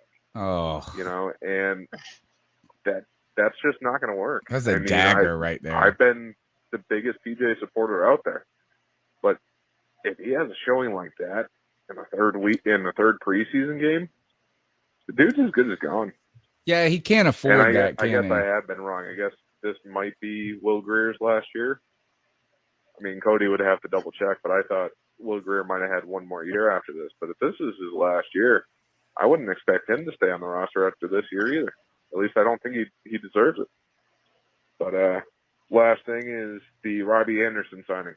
I'm honestly not a fan of it. I feel like DJ should have been signed first. DJ deserved it. And I mean, I get the connection between Matt Rule and Robby, but I'm not a fan of the signing, especially not for the amount of money. I feel like that was a lot of money, and now it's going to hurt us in the long run as far as who we can sign. You got to think we're coming up on getting ready to sign Brian Burns.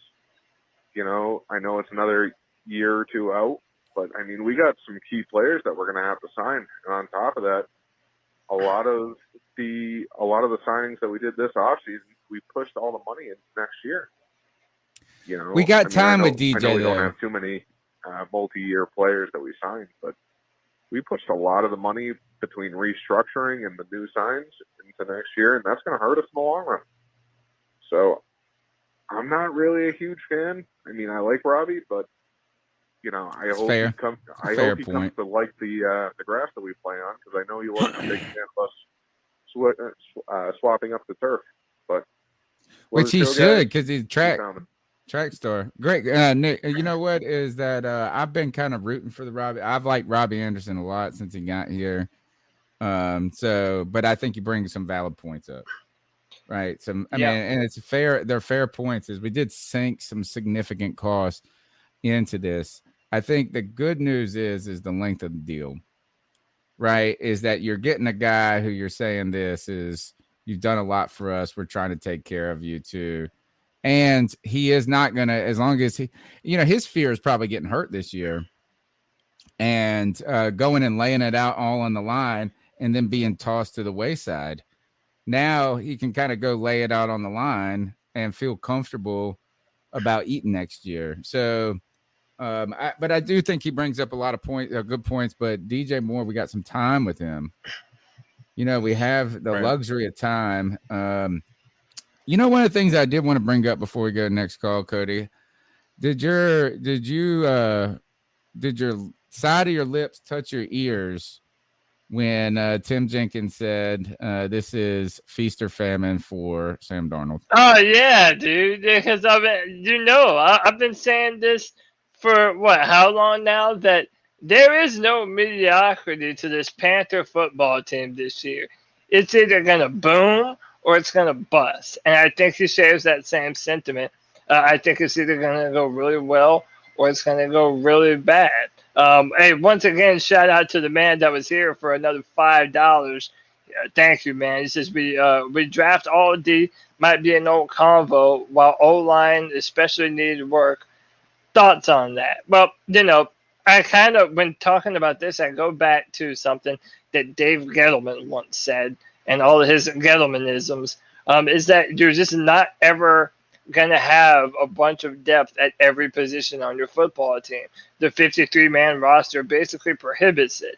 So as a coaching staff, while you're drafting and while you're going through free agency, inevitably you're going to come out in the other end with a position group or two that just aren't going to have a lot of good depth at those positions. Right now, those positions for us are left tackle and, frankly, a few positions on our linebacking core.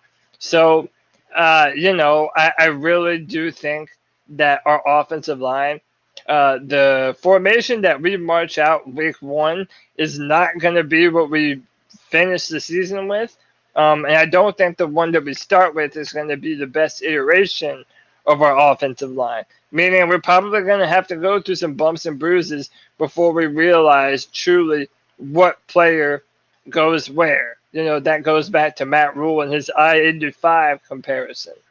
But I really like how we've drafted. That's been my favorite part of Scott Fitterer and what he's done for us is the players that he has brought in. The all-defense draft was under Marty Herney. And to be honest, is that it was kind of bizarre in one way, but in another way, it was a massive reform of the defense in a quick moment, right? Is that we got old and slow on defense real fast.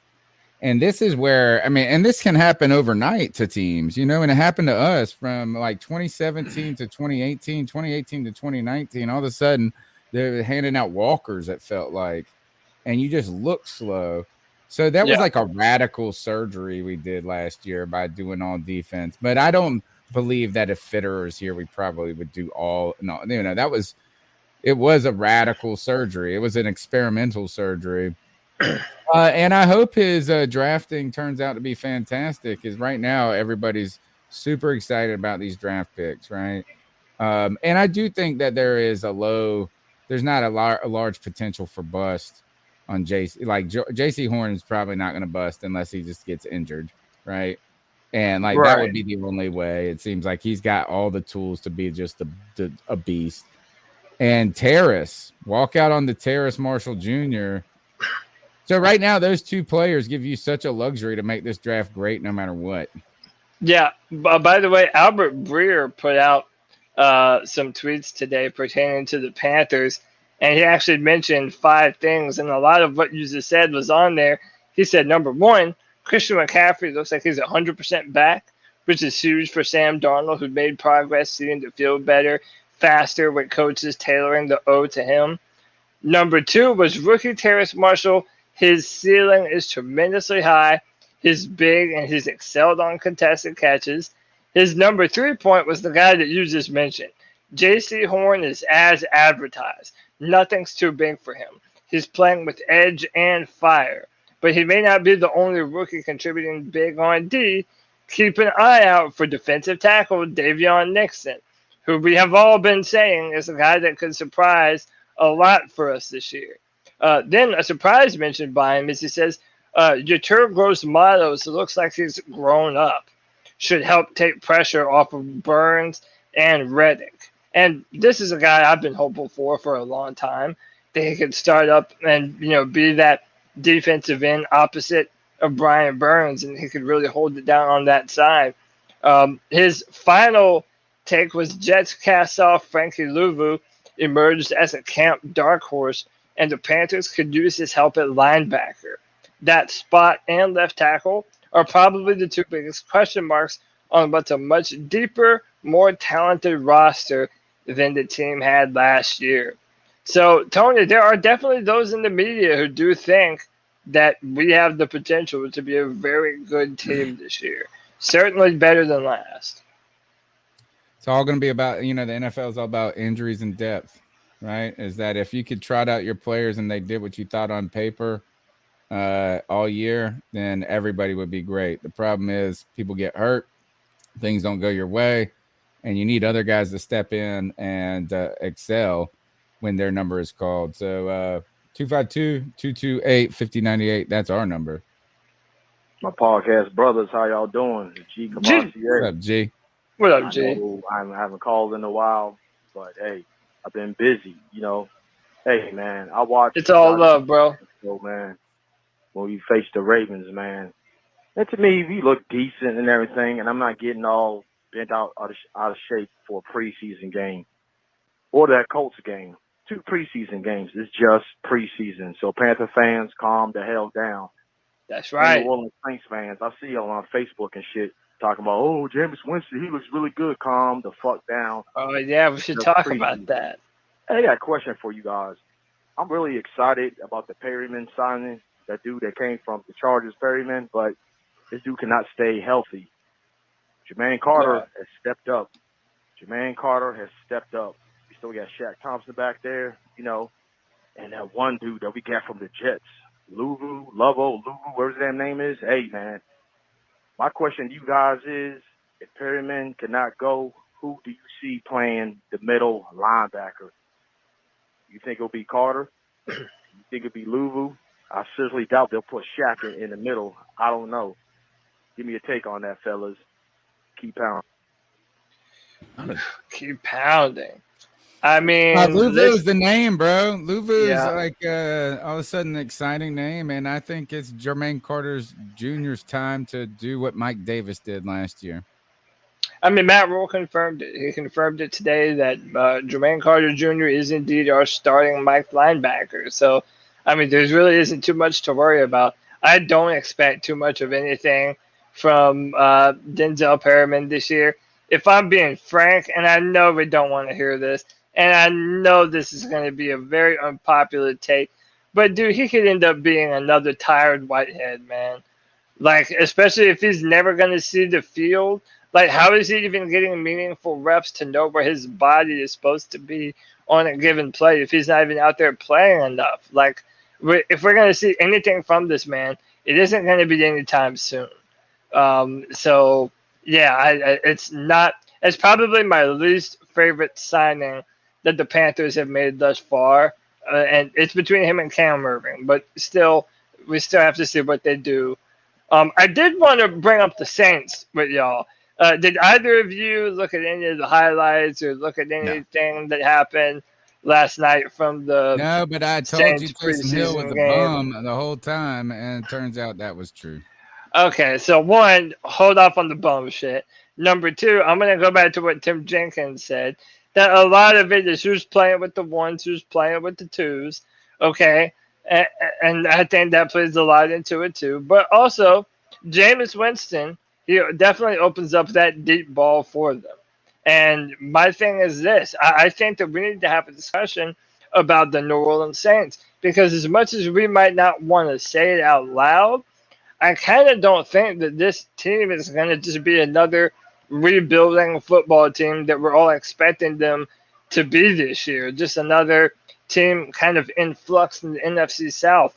They have a damn good offensive line. They still have Cam Jordan. They still have Marshawn Lattimore. I think that we would be remiss to already start to assume that we're going to play them in week 2 and we're just going to walk all over them. I think that they're going to be stiff competition. to even say that. I've just been kind of trying to speak it into existence that the Saints are going to get old quick. It happened to us. I just want it to happen to them. Yeah, we all this want fall that off to happen. You know, they've been in the second spot, first, 3 years in a row now? Tired of it. I'm ready for the drop off. I mean, they may look good, but you also got to keep in mind they have a lot of influx, and they're paying, a lot of high money for a lot of their players, and they're in purgatory, as far as cap. They do voodoo. They do cap voodoo. They do, but at some point you got to pay the piper, and eventually they're going to run into that buzzsaw. And I don't think, I'll be honest with you, I think that the moment this is such a mental game at quarterback, and I'm sure Tim Jenkins would probably agree to this. Like when you look at Jameis Winston's history, you're gonna see a history of somebody who's confident, and then once he loses that confidence, it's all out the door. Like he just throws pick after pick. I mean, he could come out and just blow it up, right? He could very well be the guy who never had a shot, and all of a sudden now he's showing up and showing out. He could be the next Tom Brady, winning 6 Super Bowls. Who knows? But I don't see that pedigree in Jameis Winston. And honestly, I just see somebody who's goofy, who's never going to be taken seriously as a competitor with his teammates. I'm never going to take him serious. But one of the interesting things and I'm going to go watch all these because on the Game Pass, you can watch all of them. But I was hearing this is that, and this is the scary part, is that the Saints are looking like the old Saints. Chunk plays. What I mean, is that they beat our ass for the last 3 years, and they've done it with 5-yard passes. They've done it with basically Teddy Bridgewater. Right. Now you're talking about bringing back like a 2012 version of the Saints. I don't want to mess with that. No, man. So listen, that gives us extra incentive to put our best foot forward. I've said multiple times now that everyone on this team has a ton to prove, and no one can rest on their laurels, man. Everyone has to come out and play big boy football if we're ever going to be taken seriously in this division ever again. All right, let's go to the next call. The number's 252-228-5098. Hey, guys, it's Joey. Joey? And, I just wanted to say that, and you guys were just talking about marketability, that, fans prefer PJ over Will, which most of them do. I mean, I have to be honest. I mean, yes, Will Greer does have a loss. PJ has a win. But the thing you also have to realize is that all fans really want is to win. And you also have to realize that if you're a coach, make what you feel is the right decision, because if you win, fans will start, to say it in a way that Tony would understand, fans will start sucking your D if you started winning, no matter what you do. So that's a long-term fan of the podcast. Yeah. Wow. Oh, man. And Tim Jenkins said he was going to be there. I'm going to be there on Friday, too. Oh. Wow. I was about to take a low blow at you there, Joey. Joey's in the chat room right now, man. Just sitting here chatting with the boys. All right, so what was it? It escaped me. Go ahead. I mean, listen, I'm at the point right now where I'm excited to see what this team is going to do against Pittsburgh. Again, like we're kind of grasping for straws here. We really don't know too much about how our starting offense looks. Right. We want to see more, man. We're so close. Guys, this Friday is the last preseason football game of the year. Then we got meaningful football, baby. Panthers are back. Dude, it's that time of year, man. I'm just ready for this whole thing to start. I'm ready to put these questions to bed about left tackle and how Sam looks. I want to start seeing. Hey, we're Panther fans. You ain't ever putting the left tackle position to bed. The day that happens, we should. We're like that. Let me dream, man. Let me dream. It'll be like Cephas being positive And I think it was John Jenkins that said my favorite comment of the night was marketability for Will Greer. His hair and his beard don't match. Hey, That listen. shit had me rolling. Traveling 9 hours for his first game, September 12th. 9 hours. That's you better stay overnight, number one. Actually, you got to stay 2 nights, right? You got to come the day before on a 9-hour joint, and then you got to leave.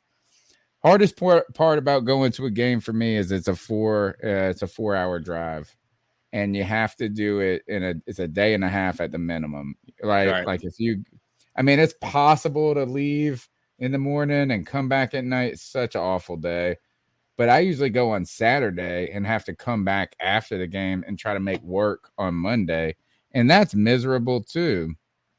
Also, pro tip, Grizzy B. If you got a game ticket, you get into the strip club free on Sunday night. Hey, there you go. C3's looking out for you, baby. All the time. Shout out to Grizzly B, man. Happy you can join us in the chat. All right, let's go to the next call. Hi, guys. This is Steve from Myrtle Beach. How you guys doing? Steve, how are you? I have 2 points I want to mention today. One is, of course, the signing of Robby. I think it's a great move. He reminds me he has the role, in my opinion, of what Ted Ginn Jr. used to have. He's not getting paid too much, and he's been very reliable, and he could definitely play the deep game. I know he had a lot of his success crossing over and everything, but that could be more DJ's thing, and I just think he's a good role model also for the other receivers. So I think it's a great deal to have Robby 2 more years, and this year coming up, of course. My second thing is that I remember when everybody made a big deal about number 88 being given out too early to another player and disrespect, etc. But the way number 88's been playing, Terrace is looking good, man. I haven't heard any complaints about number 88 now at this point. So I guess people are kind of happy now. So that's it, guys. You all have a great day. Bye. Yeah, I got no problem, man. I'm not I don't get the number thing.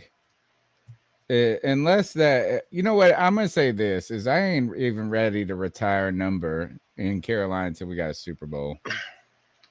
Like whoever gets me the Super Bowl, that number goes in, then I'll retire it. But like, are we really gonna just retire everybody we love? No, and I was watching Hard Knocks the other night, and CeeDee Lamb is wearing number 88 for the Cowboys, and of course that's Irvin. Yeah, that's Michael Irvin. That's Des Bryant. One other famous receiver that they've had apparently. So yeah, I mean, we're pretty much going to have to do that. I mean, especially as this Panther football team grows accolades and continues to, hopefully win some meaningful championships and have some players that ascend to that, that level. Yeah, we're going to have to. I would say maybe just treat them with respect. Like, you have to be a damn good player to be able to wear a certain number. You know what I mean? I guess they put them in the Hall of Honor, right? Like, it's having their bus, whatever. What is it? They put the banners up at CK when we go in the stadium. Yeah. The banners. Like, that's enough. That's enough. There's only so many. Like, we can't retire everybody's jersey. Especially when you went, and I think Steve Smith is the number one number that would be thoughtful, like 89, 1, and 90 are the numbers, and then 59, because everybody likes to virtue signal, we'll do the Sam. Help me out, Arnold. Sam Mills. I'm just kidding. Yeah, Sam Mills. You know what I'm saying? Like, that's almost because people and look, I mean, I'm not saying I don't like them, but it's like I feel like it's just so easy to be like, we love whatever because of the situation. What I'm saying is this is like, I'm not retired. I want to retire whoever the MVP of the Super Bowl winning game is. I'll retire that motherfucker's number. Yeah, I mean, everybody says 89. That's the number. But like you mentioned, we haven't had a player win the Super Bowl yet. So, I mean, I don't know. I think there's very few numbers that you could retire on this team. To me, it's 3 of them, but we've had this discussion a whole bunch of times. The man that was here is right, is that we've done more in 27 years than other teams have in the common era. Like the Falcons. Oh, yeah. No, we've Oh, actually yeah. been very successful for a young franchise. Yeah. Right. But we have to get the chip, man. We got to get the trophy. We got to get the Lombardi. Right. Or else we're just going to be, we don't want to be the Jag. I mean, the Jags had some early success too, but not to our level, though. Not Super Bowl stuff. Look at that. Retire 3 for the C3 pie. I love this. I love y'all. Man, way to make me feel good. Way to make me feel good while my wife's mad at me. 252-238. Hey guys, Chuck from Louisville City. Chuck, my A man. few quick thoughts here. Robby Anderson getting the extension today. I kind of feel this is, you take this year, he was going to be done. Give him 2 more years, a little bit more money than I liked. But they kind of front loaded. They had money to do it for this year, so it kind of takes some of the funding off for next year and the year after. Now, thing is, I think DJ Moore is more important. And we could actually, if we don't get a contract agreement with him, we could put a franchise tag on him next year. And if we do that and try to work out a deal, maybe we can let Robby go the year after next. Maybe we can have an out there. But this kind of does leave us, at least if DJ outplays himself and hits the market, we do still have depth at receiver. I hope and pray we do find a kicker to play Fly because he sucks. Yeah. I'm still looking for one more lineman. And the one thing that kills me, it doesn't look like this Fletcher guy is going to be the long snapper. That he's probably going to get cut and make the practice squad. And J.J. Jensen's going to be back. 4 picks after Fletcher. Trey Smith, the offensive guard from Tennessee, was taken by the Chiefs. Right now they're saying he's the best offensive lineman they got. We could have used him even if he was a guard for depth, because after about 10 guys, I don't see the last 3 on the roster right now worth a damn. And we definitely got to be looking for a linebacker, because Perriman can't cut it. We better find one. Other than that, I feel pretty good about the defensive backs. I feel pretty good about where we're heading. Quarterback's a little iffy with Greer and P.J. Walker, but maybe we can kind of merge them together and make one number 2 quarterback. Thanks, guys. Appreciate it. Brought the fire tonight, Chuck. Fantastic call. And this is, to me, I think one of the issues when it comes to having all these picks is that I'm okay with us stockpiling picks for trade stuff. Yeah. Right. So it's like we're gonna give you 2 5s, 2 3s, 2 2s, and we're gonna get a 1, a 2 or something, and we're gonna move whatever it is. These 7th round picks are half the time they're already on the bubble. Actually, 3/4 of the time they're on the bubble right from the bat, right from the get off.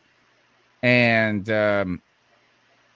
why you draft that guy if you don't really think there's a real competition? I guess all right, so he goes to the practice squad. He might survive this year. J.J. Jensen retires. Man, that's a long game, but he's right. And the 4-man rush people will be clapping for this call probably. Yeah, well, I mean, also, I know the name probably doesn't ring a bell to you, but Trey Smith, he's a guard out of Tennessee. He ended up falling because he ended up falling because of an injury concern, I think. Maybe some off the field stuff too.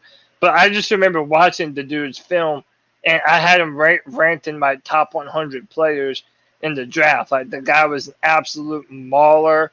I loved what he did up front. And yeah, we took a long snapper over that guy, and he's like one of the starting linemen for the Chiefs right now, looking incredible, beating people up on the inside. So again, it's like we're going to do this for a long time with Rashawn Slater and Justin Fields and all these different players that we're going to shoulda, coulda, woulda about. Again, I just think that the guys that we drafted are going to pull out for us, and they're going to do a lot of good things this year. We just have to give it some time and wait for it to coalesce, and I think it will. All right, next call. Yo, what's happening, C3? Man, long time. It's your boy Zero, your boy QT0 out here in Cali, just giving you a heads up. I'm fucking with the deal that went down today. We pretty much re-signed the homie for the exact same shit that we didn't give him in the first place, which was supposed to be a fucking prove-it deal. which is still just a continuing prove-it deal for another couple years, just to let this motherfucker sit in stone in case if we even feel like trading him still to get a first and possibly a second-round pick if he is to blow up. You know what I'm saying? Bro, it's just an amazing deal that got right. Trade Daddy's the GOAT, man. I'm just going to say it right here, right then. That guy knows what the fuck he is doing. Trade He's Daddy. solidifying our fucking skill positions, man. Like, man, I fuck with this dude. So tough. Like, man, it just does not cease to fucking to impress me. Like, goddamn. There's something else I had to holler about him. I'm high, goddamn. Don't worry, he's coming back for more. Here, we'll go to the next call. It's him again. Oh yeah. All right, so that's what it was, bro. So, we all know this motherfucking this cap space is just getting up, and all that's gonna mean is motherfuckers gonna get paid more and more. You never know, an average ass motherfucking wide receiver is gonna start getting paid $20 fucking million a year. You know what I'm saying? We getting this motherfucker on 10 to 15 each motherfucking year.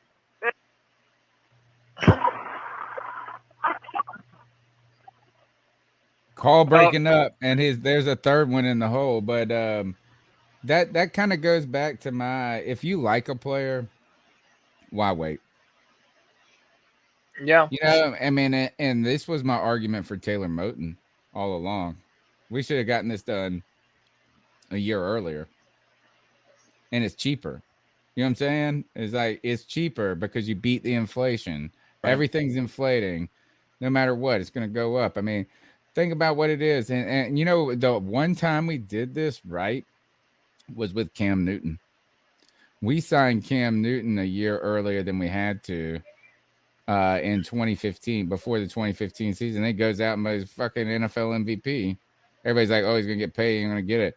But we got Cam on that $20 million deal, that $18 million deal. So it was so cheap that 3 years later, they cut him and signed another quarterback for the same damn price. They didn't even save money. They threw away money and then signed. You know what I'm saying? So this is why Aaron Rodgers tries to put and I don't know if he ever successfully got it into his contract, but it was the awesomest thing I ever heard. And it was like, every time a quarterback gets paid more than me, a clause in my contract kicks in to where I can renegotiate. Yeah. Because you're the highest paid player until you're not. Yeah, you know? And that's what I feel like that's what a lot of these players are doing now too. Like, as soon as someone gets paid more then a few years down the road, faster than what their contract would dictate, they're already asking to renegotiate and get repaid. I call that the Julio Jones. I feel like Julio Jones would sign a new contract, and then the very next year would ask for more money and want to be paid even more than it was. Darrell Revis, man, that dude was a master, bro. This motherfucker would be like, you know what? Just put me on the franchise tag. I'm gonna go ball out. And he would sign that dude made more money than anybody. And his uncle was a free agent that the Panthers overpaid. We paid a boatload of money. It was Gilbert. Chat room, help me out. We got Revis's uncle was Gilbert from the Washington Redskins, and that was like in 1998 or 99. We paid a ton of money. That dude, that's another dude. Where you think Revis got his lessons from? And family lessons on how to get the money. And you know what? I don't got no problem. Get that money. Is it Sean Gilbert? Yes, Sean Gilbert. That was it. Yeah. All right. Last call. One more thing before we go. Spectre of One Actual says Cody was the GOAT. Much love from down under, lads. Appreciate you, Spectre, for that $10 love bomb. Cody is the GOAT. It's been a productive show. All right. Last call of the night. All right, Tony. You already know, fam. I'm with you on this fucking boat too. I get all the criticism from all the shit I be calling in. all my Carolina folks I be talking to, I get all the same fucking criticism, bro. I'm on the same fucking boat. Leave them boys sitting on the fucking bench and don't let it motherfucking make no chance until it's a week motherfucking game where the game matters. This is a negative week 3. You know what I'm saying? Or negative week 1. You know, it's not week 1 yet. God damn it. You see ETN, that boy fucked off for the season. And dumbass Lawrence gonna try to jump over 3 motherfuckers and damn near fuck his whole shit off for the rest of his life when this game don't matter. Yep. I'm with QT You know what on I'm saying? this. So it's dumb that motherfuckers wanna risk their career on a game that don't matter when it's a game for motherfuckers that's trying to get on the roster. Not a game to prove who you are because we a fan and I'm a fan and I just want to see this shit. Yeah, I want to see this shit, but keep my fandom out of it, business-wise, marketing aspect-wise. That motherfucker should sit on the bench. Horn should sit on the bench. Motherfucker, every motherfucking team should sit on the bench. My baby mama called me though. All right, y'all. Yeah, man. Like, isn't that the argument, man? It's like we all want to see these players. We want to see Sam. We want to see JC. Right. We want to see, like, we're ready for football to start. Yeah, it's like that's what I told my friend. It's selfish. You want to see them to to scratch make our you own feel itch. better. Yes, To make you 100%. feel better. I do think that, I mean, theoretically, you could see a world where you played your starters in the preseason, like 1 series in week 2 and 3 series in week 3. And you know what? In the first 8 minutes of the game on week 1, that's knocked off. You know, like, I mean, I just don't know if the pluses you get out of it are what I would say is this, is that my real question to all of these people is that if you played a team that played their starters 1 full quarter of the 3rd preseason game and you didn't play yours at all, how much of a competitive advantage do they truly get in week 1? And if it's significant, then if you truly believe it's significant, then I'm all for it. But I don't know if it's really that much. I don't believe it is. Keep in mind, last year, the year as far as how much points NFL teams were putting up was way higher than people expected it to be during COVID when there was no OTAs, there was no preseason. So yeah, I agree with you. I don't really think it's too necessary to really make sure that your team is ready to fire on all cylinders come time to play week 1. I think that you're running a tremendous risk. I mean, look, I'm going to be happy that I'm disadvantage, right? Like getting them some game reps is not a disadvantage. Sure. I just truly don't know if it makes them that much more prepared. Yeah, if the risk is worth the reward, which is 100% fair. And I'm also, I'm excited. It makes me more excited for the game because I know that we are going to see all these players and we're going to have a shitload to talk about. Which, by the way, we're definitely doing our post-game show Friday after the game. Be sure you check us out. And, yeah, we're going to be reacting to all of it. We're waiting to see what Sam looks like. Everybody wants to see what Joe Brady is going to cook up. How we look in the red zone and whether or not we practice it or Wait not. till week 1 for that shit. Don't even worry about it this week. CK, are those Cool Ranch? No, dude. They're just regular. Regular? Like nacho cheese? Oh, they're like straight plain tortilla chips. I got you from the Mexican joint. Did you get it Uber Eats?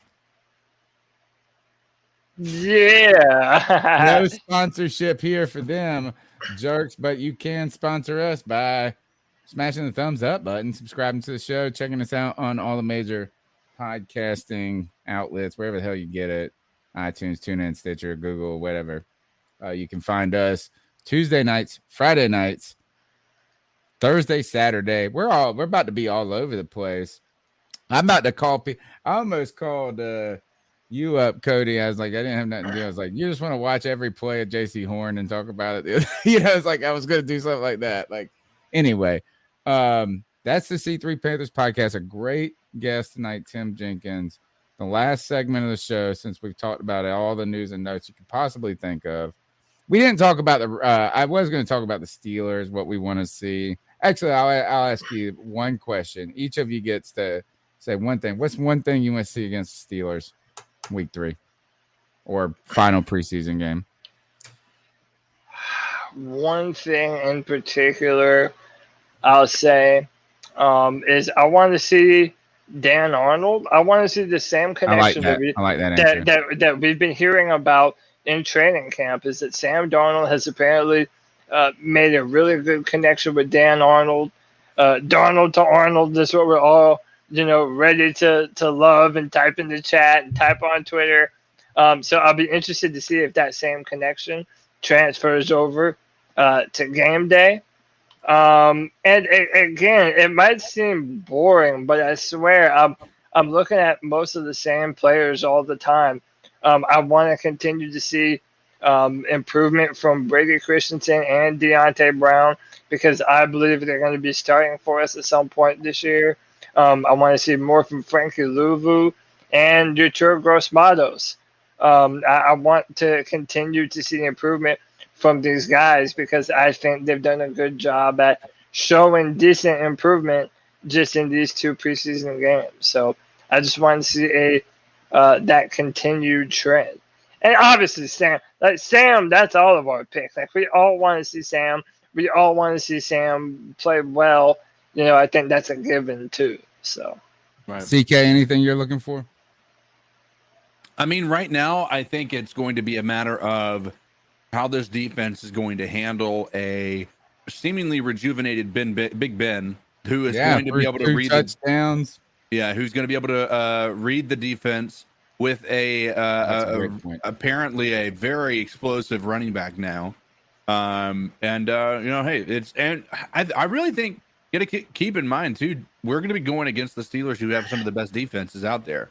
And so it'll be interesting to see how that plays out, and if this offensive line starts to break down, to see how this coaching staff decides to handle the starters. What I want to see is PJ Walker win this quarterback battle, so Tim Jenkins comes on every week. Hey, I like that. And by the way, for no other reason than that. Yeah, I mean, like, how about that? Is that Yeah. Unless you guys can deliver me Will Greer's offseason quarterbacks coach that's a great dude and that actually likes us. Cody, go knock on Will Greer's door and ask. Yeah, I mean, he doesn't live too far from here. And then we'll be like, hey, can you dye your hair to match your beard or your beard to match your hair? Dude, listen, as a fellow long hair don't care. I normally don't like to shit on my fellow long hair men. But dude, something just ain't right about his. The long hair does not do him justice. Like the short hair, man. I don't know what it is. Maybe people think I look dirty and shit having long hair. I don't know. But whenever I look at him, I'm just like, it's not working, man. It's not working. Witness the Walker wonder. So Tim Jenkins, is actually I am pulling. I thought PJ was ahead significantly, but I'm giving kudos to Will Greer for responding in a moment. You got a little moment. The coaching staff, they gave it to be fair. I mean, they came out and said this is that we didn't give him a good opportunity in week 1, and then they came out and started him in week 2. Basically, it's basically a starter. They did that for not. I mean, I don't know if it's optics. It wasn't optics, but also, I mean, it does show that they were trying to be fair to the dude a little bit. And he made the most of the opportunity. I'll say that. So I'm pulling for PJ. One, because I like that bazooka he's got. I like the. You like that one? Bazooka. Yeah. Oh, dude, when you said that, I was like, yes, that's the best way of saying it. And I like his mobility. Yep. I like how he's gutsy, and I like having Tim Jenkins come on the show. All right, let's go to the final segment of the show, and that is the Ice Up Picks, where we tell someone to ice up, toughen up to get it together. Everyone is fair game. It's our homage to Steve Smith, where we've iced up 12. I've iced up a 12-year-old kid in Oklahoma I never even met once on this podcast. Right? Everything is fair game. Who's got something good to go? Because mine is like super lame. Cody, he has a plethora of them. It sounds Yeah, like. So. I know. Just roll them out for us. Yeah, like I could really, I could do a I whole want to do ton that of them. story you gave me. You sent a story about the people that were upset about their dad dying. Is that one of them? Oh no. That shit, Joe. That was crazy, man. That could have. I That mean, could all have right. been So it. Yeah. Cody sends me this. He just put. Actually, he didn't send it to me. He just put it up on Twitter, and the headline was "Family upset when dad dies of COVID" or something like that. Right? I'm sure I got it. So I clicked the link, and the first thing in the story. I mean, it wasn't even a part of the story yet. It was just a quote from a family member. It said, "My vaccinated dad caught COVID from an unvaccinated person." And died. And I was like, I don't even, you know what I did? I just hit the X button and I did not read another word. I was like, I'm sorry. I was it's what? You're mad at the unvaccinated people, and your dad was double vaccinated. And he caught it. Like I don't even know. Like, I don't even know what that means. Hey, listen, I know people don't like to talk about this shit. Go look at what's happening in Australia and Ireland. Dude, they're protesting in the streets, and their government is like forcing them to fucking go back inside, dude. I'll leave it at that. Whenever you get some time, look at what's going on in Australia, and you might be like, whoa, that's some crazy shit. But my ice up pick tonight is Pittsburgh Steelers related. I felt that apt because that's who we're playing. The receiver drafted last year for the Pittsburgh Steelers is a guy from Notre Dame by the name of Chase Claypool. I liked him a lot. Had a really good year last year. But he posted this video on TikTok, and people were just like going off on him for this. And I'll just let it speak for itself and just play it. Oh, I didn't play the sound. Hold on, my bad. I fucked it all up. I gotta play the sound because it makes it. I know, but I didn't. I gotta share the sound, or it won't. It won't do it. But it's. I promise you, it's worth it. Oh, I can't wait. So Chase Claypool posted this on TikTok. I know I said you just grab it from the front, sit down, and get on it like a saddle.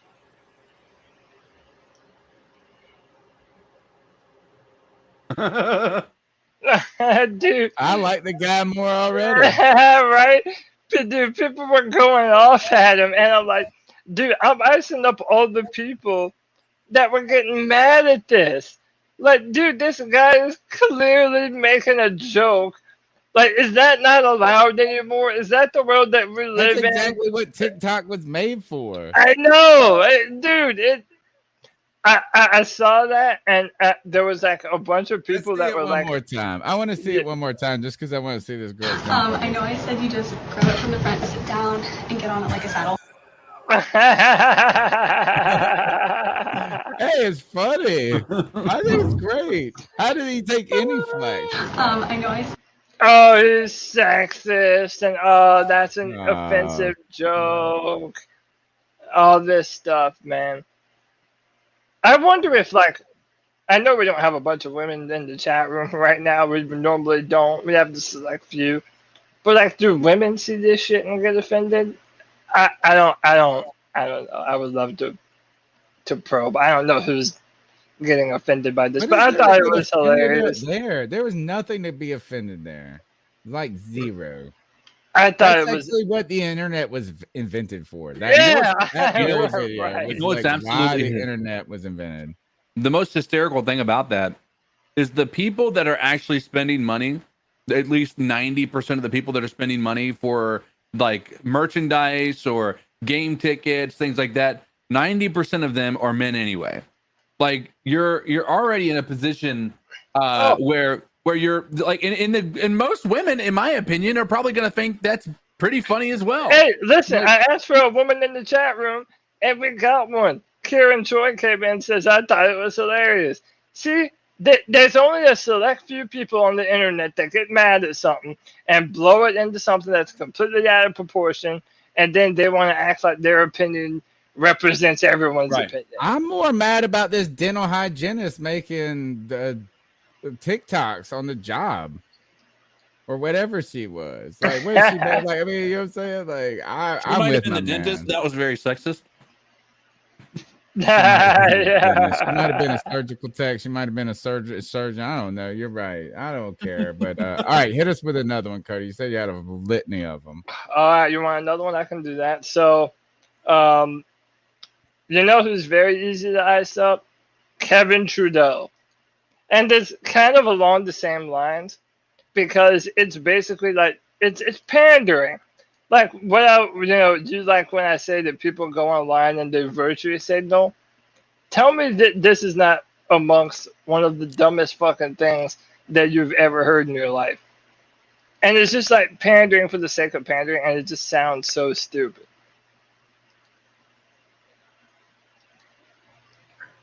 It is exactly the example of the kinds of things you need to do to counter the she session and turn it into a she-covery.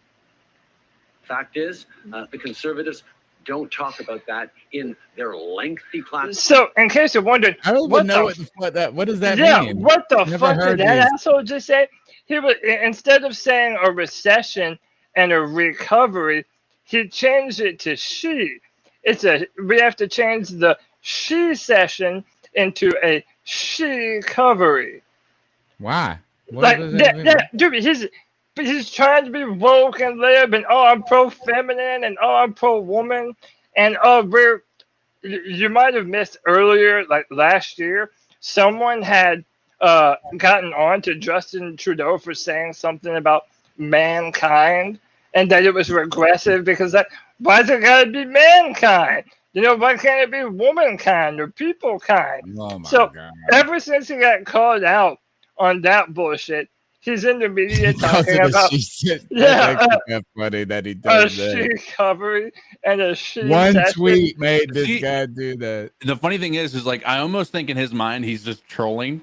Like totally. That's but exactly we know what he's doing. But like he's thinking that, but he knows he has to come across as genuine as well because otherwise he's gonna get crucified. Dude, like that's like I'm gonna tell you this, folks. And here's for the cancel. You know what? I like wokeness. I like progressivism. I like us trying to be better people, right? But here's the thing: is that as someone I was very pro Obama. I saw him speak. It spoke to me like, man, it was just a right moment, right time, and like. What I did is for the next 8 years, I live in an area that was not pro Obama with a bunch of family members that are not pro, they're anti. And what I said is this is like, please just criticize the real shit. Let's not get muddled on like, oh, he wore a striped tie with right. So this is what, after 8 years of dealing with this on the defense side, like defending against, I guess it's like, it's kind of like my Twitter, like Cam Newton Twitter sword, like you defend against everything. When Trump was elected, I did warn the anti-Trumpers is like, don't go crazy on the little shit. Like he will give you a bunch of big shit theoretically to be pissed about. But don't be like, oh, he misspoke. Like, so one of them was like he like misspoke about World War I and World War II. And they're like, oh my God, this. It was just like, hey, hold on, folks. And this is what I think this is like when you say mankind, like yes, gender, kind of that there's linguistic. I don't know what the right term is. I'm trying to get about like kind of that patriarchal mindset. They are real, but is that what the point of mankind, the statement mankind is trying to make? But my thing is that who listens to that and goes, yes, slay queen, yay, bitch. Like, what the fuck are you doing? But that doesn't do anything for a woman anywhere. For any problem that a woman goes to, you saying she covery and she session doesn't do a damn thing other than make you look like a fucking moron, dude. Yes. All right. All right. See, you got another one? Hit us up. But dude, Come on, let him roll. I'm gonna empty out my whole reservoir here, but I guess I'll go ahead and do it. You may have already seen this, and it's a message to the girlfriends out there.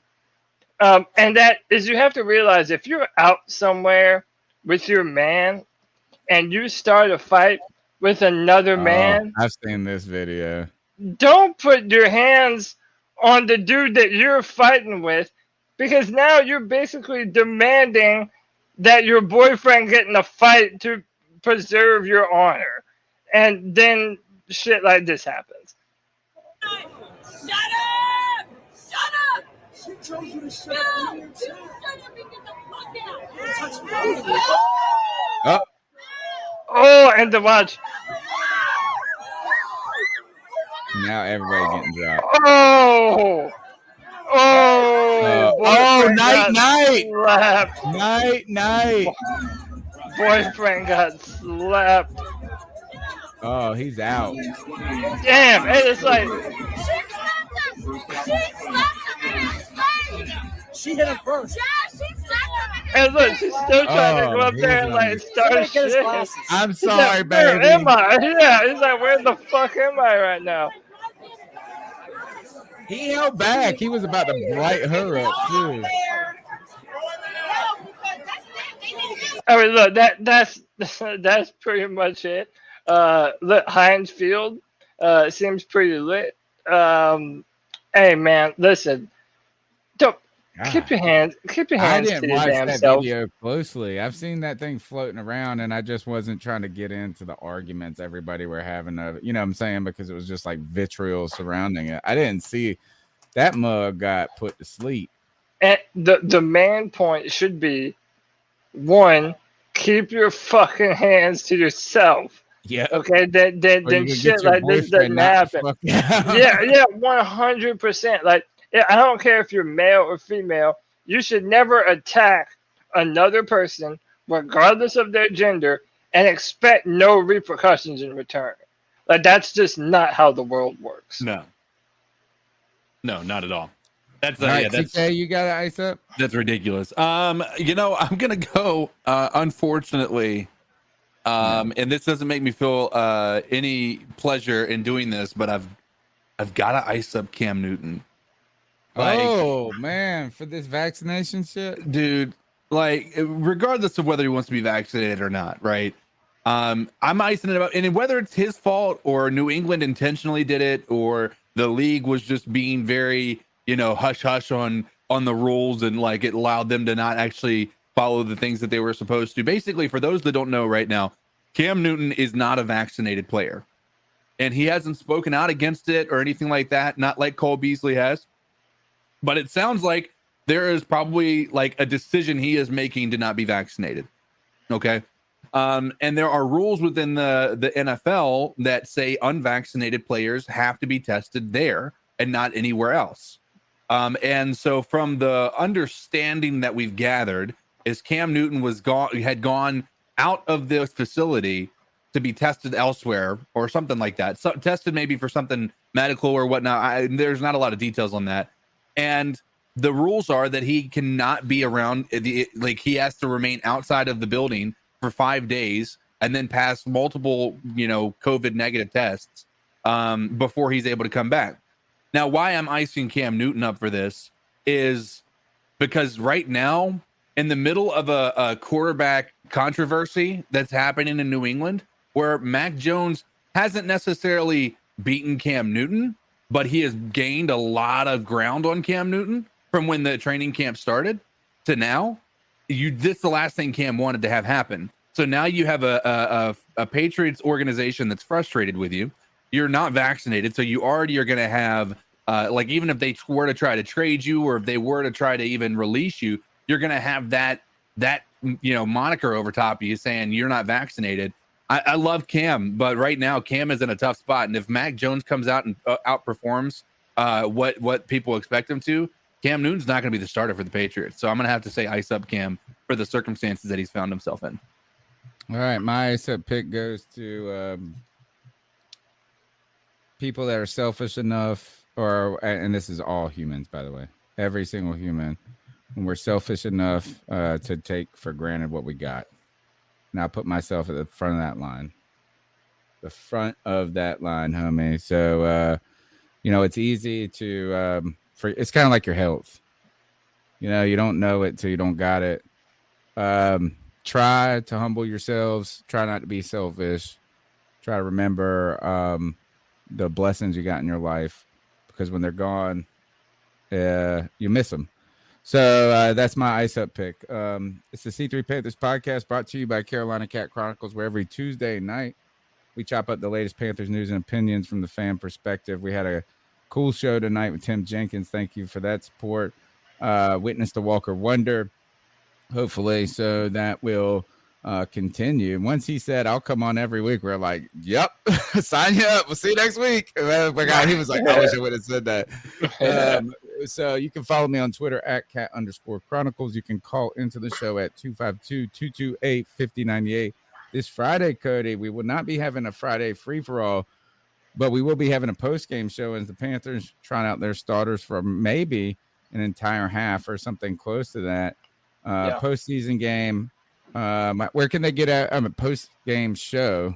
Not postseason game. Post-game show. Something like that. Where can they find you on Twitter? Yeah, at Cody Lax, CODYLAC. You can always find my content on drafttech.com, where I write comments for the first and second round for the Carolina Panthers. And yeah, listen, man, people have been loving the Friday free-for-all. We're taking a hiatus this Friday just due to the preseason game kind of overlapping with the normal time period. But literally every other Friday at 7 p.m. is the Friday free-for-all. And if you want to come and be a part of this show and talk to me directly, listen, we've had just about everyone drop in. Greg has dropped in. Tony dropped in last Friday that we did it. CK, we got to get you in there at some point too, man. Just give you all the opportunity to come on and be a part of the podcast more and further interact and talk about these Panthers that we all love. So be tuned for the Friday free-for-all. And, we will be here Friday after the game to talk about all the happenings against the Steelers. CK, your timeline for the simulation just got moved up. Yeah, it's going to be Thursday. I'm going to probably put together the highlights Thursday morning, maybe tomorrow night. And then I was going to see if maybe Cody was doing anything Thursday night. Maybe we can do a live little commentary over top of it. And then have that out to you guys by Thursday night sometime. Yeah, man, I'm down. Just hit me up. All right. Don't forget to hit, One Place, Panther One Place, Ellis up for me. Yeah, John. Yep. Let's definitely. get a 20-minute on Thursday. Let's get some work done, folks. It's time to get ready for this Panthers season. You Get can help pumped, us. y'all.